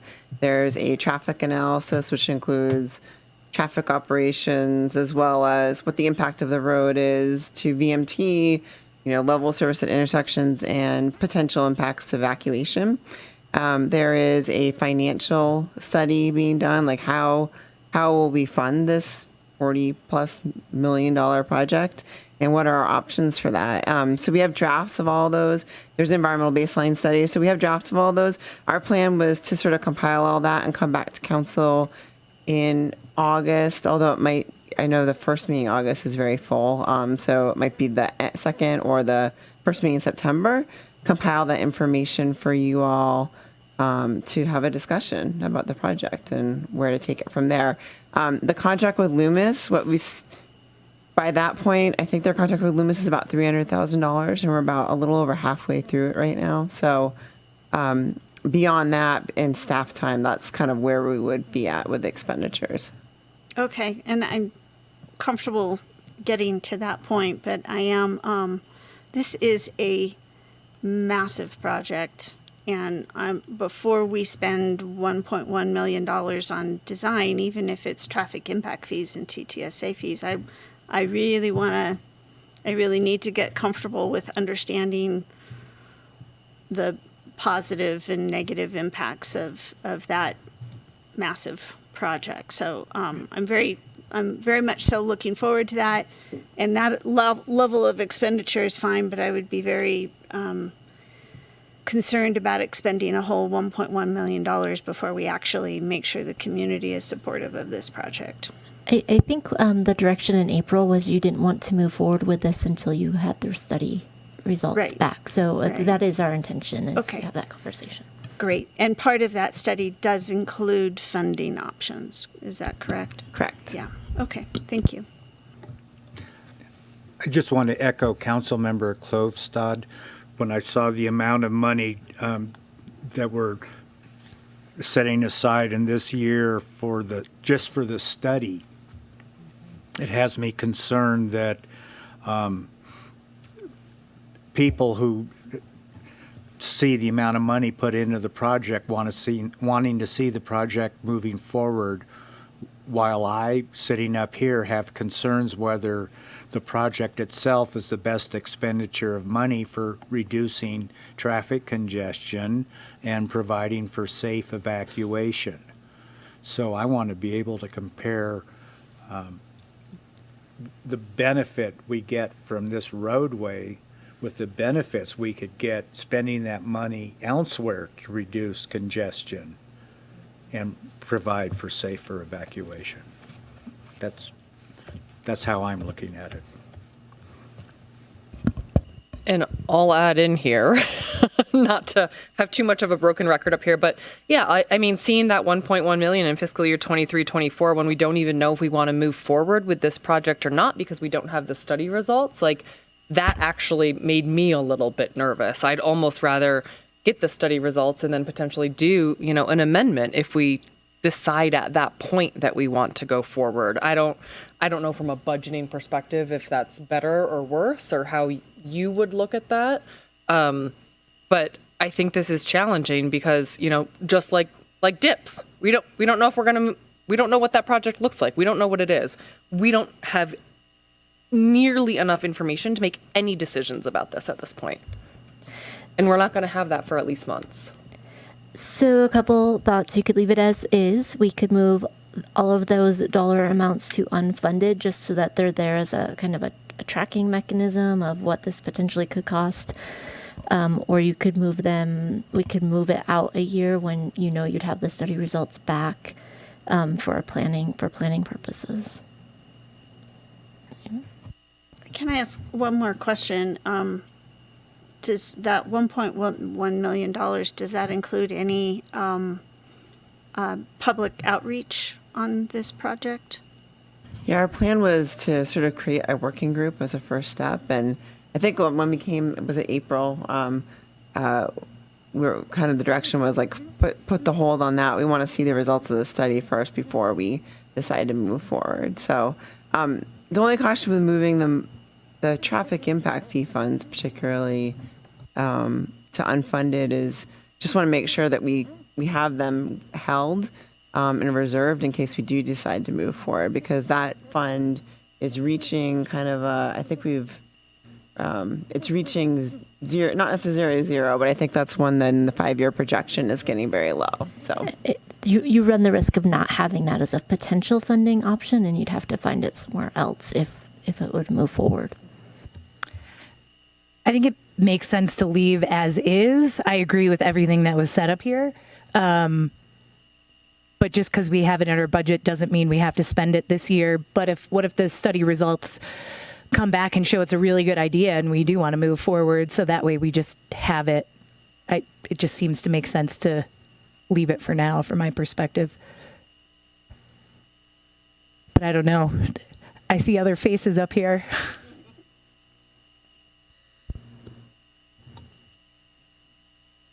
Council Member Zabrisky's fine. I don't know. Do you two feel strongly that we should? I think we've made our point very clearly that we don't want to expend monies beyond the finalization of the report. That is certainly the expectation.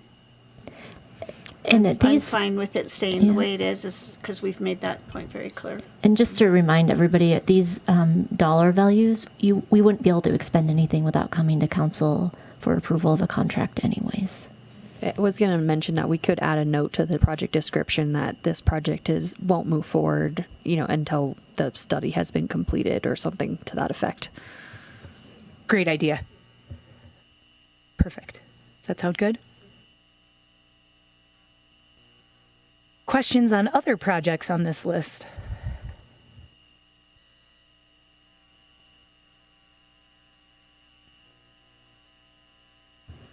I might not be recollecting correctly. The Northwoods Boulevard Donner Pass Road roundabout, didn't we have a conversation that was a lot lower priority? And I mean, I know there's no funding in it for this year. If someone can just jog my memory on what we said about that one.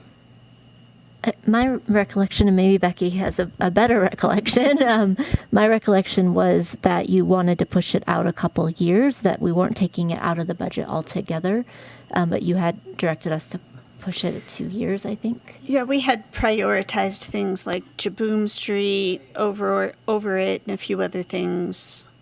So it is pushed out there. It's like year 27 or something. And do we think that I mean, 5 million is basically what our most recent roundabout cost, and that was this past year. So do we think this number is where it should be? That's a good point. The one that we just built. Yeah. We can take another look at those numbers, but considering it's far out in the future, I think it's probably a good planning number. I think you're getting into some of the points Councilmember Zabriskie was making, or getting to in some ways, in that when we say conservative, construction costs go up and down depending on what's generally up, very rarely down. So some of that capacity for those big dollar numbers he was referencing will get eaten up in additional costs in the out years. Is 2404 on this facilities list, the transit facility expansion? I think that was on the other list. Oh, sorry, I missed it. Just a quick question. The FTA 5339, that's the bus funding money, $6 million. Is that funded? Like, do we know we have that money? I think that is money that we still need to apply for. Okay. But it is. It's on page 45. 45. Yeah. There we go. Yeah. So we have to apply for it, but we think it's going to be there for that. From talking to Alfred, it's I think that it's it's more likely than the more competitive grants that we go after. So. Okay, and so the expenditures this year and next year are really preparing ourselves for that grant application and actually applying then, correct? Great. Correct. My understanding of FTAs, it's more formulaic than it is competitive. Oh, good. Okay, so we're doing some sort of assessment of what our opportunity is there. Fantastic, thank you. I have a question on 267 Brockway Road, Soaring Way roundabout. Sorry, I can't see what number it is on this page. Thank you. It lists in the narrative, it says construction is unfunded, but then in the funding sources, it identifies traffic impact fees 2.5 and 4.5 for construction. And typo. Okay, because based on Becky's comment about we're getting tight on traffic impact fees, okay, so that should be unfunded. It is that sentence should just be stricken. It's a carryover from last year. It's funded in the it is traffic. funded. Yeah. Correct. Got Yes. it. Okay. Good eye. Thank you.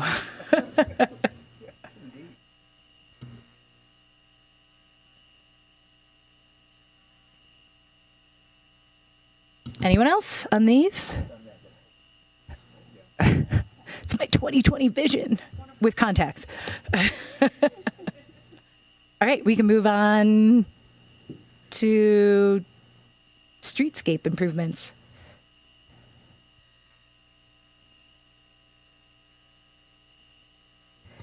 I'm so impressed with the West River Streetscape project every time I drive by there or ride by there in another vehicle like Tart Connect, just how much they're moving. So I know there's incentives for them to finish quicker. I don't know if that's helping, but it's moving and it's exciting. That's all I have to say on these.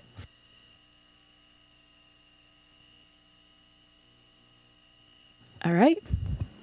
All right, our last section of projects is the studies and plan updates.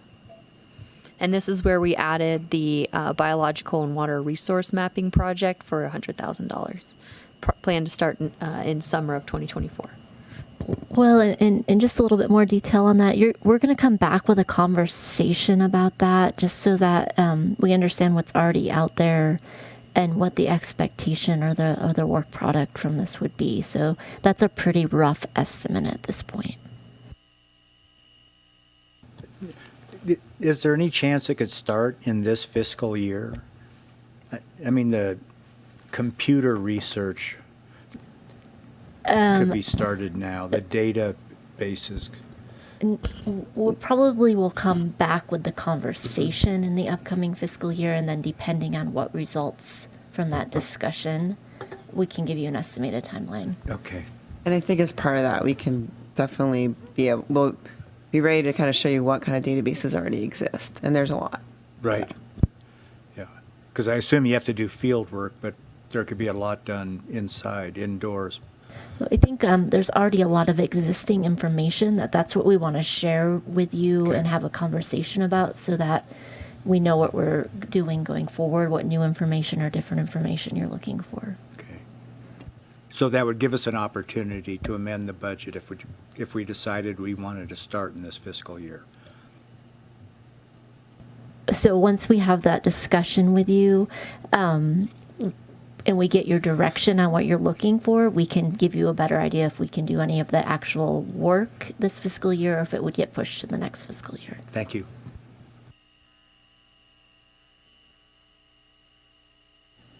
I think we're all good. So we actually already had the designation discussion, so I'm just going to skip over those. And our last item is the fleet replacements. The version in the actual document you have is missing. We actually changed that to hybrid loaders, which increased the cost of the replacement for unit 635. That this does come from the fleet replacement fund. So this is funding we've already set aside for these replacements. And then the reason we wanted to touch on this one is because if once you guys approve it, it doesn't come back. So we wanted to highlight this in detail.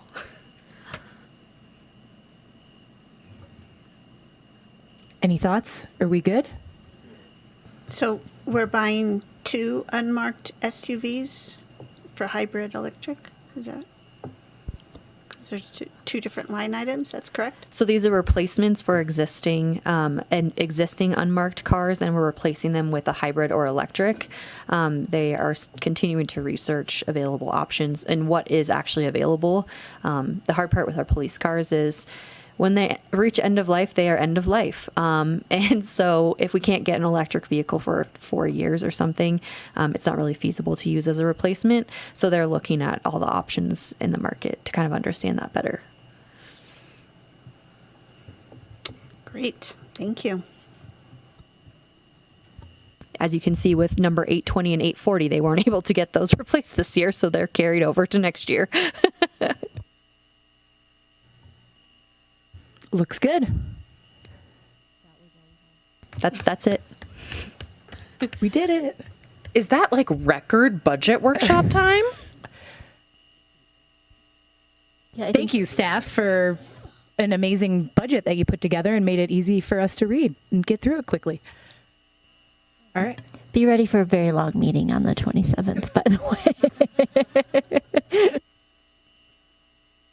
All right. I think we are all good then. Wrapped up with item 7.1. So our last item tonight is our council reports. Councilmember Klopstad, would you like to go first? It's going to take me 10 minutes. 10 minutes to close all my tabs. That I have exactly. I'd love to. I of course, I'm going to start with that. I was Donna Lake champion for the Truckee Cleanup Day and attended and handed out our cool water cups. And it was such a gorgeous day, and we weren't expecting it to be. So it was really glorious. I don't know if we have any numbers yet to share, but do we have any numbers on how many participants or anything like that? 770 volunteers and Wow. 3.84 tons of litter, I think, is the number that was picked up. Fantastic. It was crowded there. I also met with my subcommittee, waste stream reductions, my subcommittee on CTA. So we're refining our pitch, which I'm very excited about. I was I think I already talked about that, the Envirolution Club presentation. Thought I already did. Yeah. And then Seroptimus International Truckee Donner Wine and Restaurant Fair last Saturday. Very well attended. We raised a lot of great money and we had fun. Thank you. Thanks for volunteering at that too. Councilmember Zabriskie. I met with Supervisor Hardy Bullock to talk about town-county relationships on housing, and then attended multiple Firewise community meetings for the Prosser neighborhood having to do with helping mitigate fire risks in the Prosser neighborhood for this summer. And then the Truckee River Basin Watershed Group meeting addressed stream flow and reservoir levels. I think most people have seen now how this abundant water, this heavy winter, means that there'll be very little water coming out of Tahoe, ironically, because there's so much side water down canyon from Tahoe that meets the demands for water in Nevada, which makes it hard for the rafting companies in the upper reaches of the Truckee. So the people out of Tahoe City are canceling their rafting until sometime in September. And then I did a video shoot with Court, is it Levy? Levy. Levy. Okay, with Court Levy on wildfire mitigation, and met with Hospital Board Director Dale Chamblin to talk about hospital-town relationships and the hospital master plan. That's it. Councilmember Henderson. Thank you. Last week, I feel really fortunate to have traveled to Detroit to speak about how to engage communities in transportation electrification with a focus on what we're doing right here in Truckee. And I was the only speaker at the conference who got to provide that local jurisdictional perspective. They were so impressed with what our town and a town of our size is able to do in the TE space right now. So that was great. And I know Alfred already had to leave, but just a huge thanks to Alfred. He provided so many wonderful resources. And it was really neat just talking to some of the folks there. They're like, from one of the big implementation contractors, I worked on that thing for, the Tahoe area in 2017 and on EVs and things like that. So it was really wonderful. And then I head to San Diego tomorrow to talk about engaging local communities and how you reach hard to reach constituents and customers. And so the travel has been a bit busy. So the only other thing to report is that I did work a bit on one of our upcoming town videos, similar to Councilmember Zabriskie. We haven't filmed yet, but we are pretty close on our script, and it's the video focused on community cohesion and what we're highlighting for that. Great. Thank you all. I apologize for my phone dinging. That was me booking my Tart Connect. That's going to be here in 5 minutes. So I apologize. So I got to wrap this up quick. Oh, we have closed session. Darn it. We don't have to. Well, the mayor's got to go, so I'll cancel my ride. I was so excited. We were going to be under 10 o'clock. Okay, anyway, Truckee Day, thanks to Councilmember Klovstad and Councilmember Zabriskie, I saw was out there as well. It was a great event. Seroptimus Wine and Restaurant Fair, awesome event. It was fun to be there. I went to Legacy Day at the Donner State Memorial Park on Saturday last weekend too, which was a great historical day. Lots of different groups talking about the history of our town. Also the TMA meeting. Becky did an incredible job presenting all the wonderful things that the town's doing. And with that, we'll adjourn to closed session.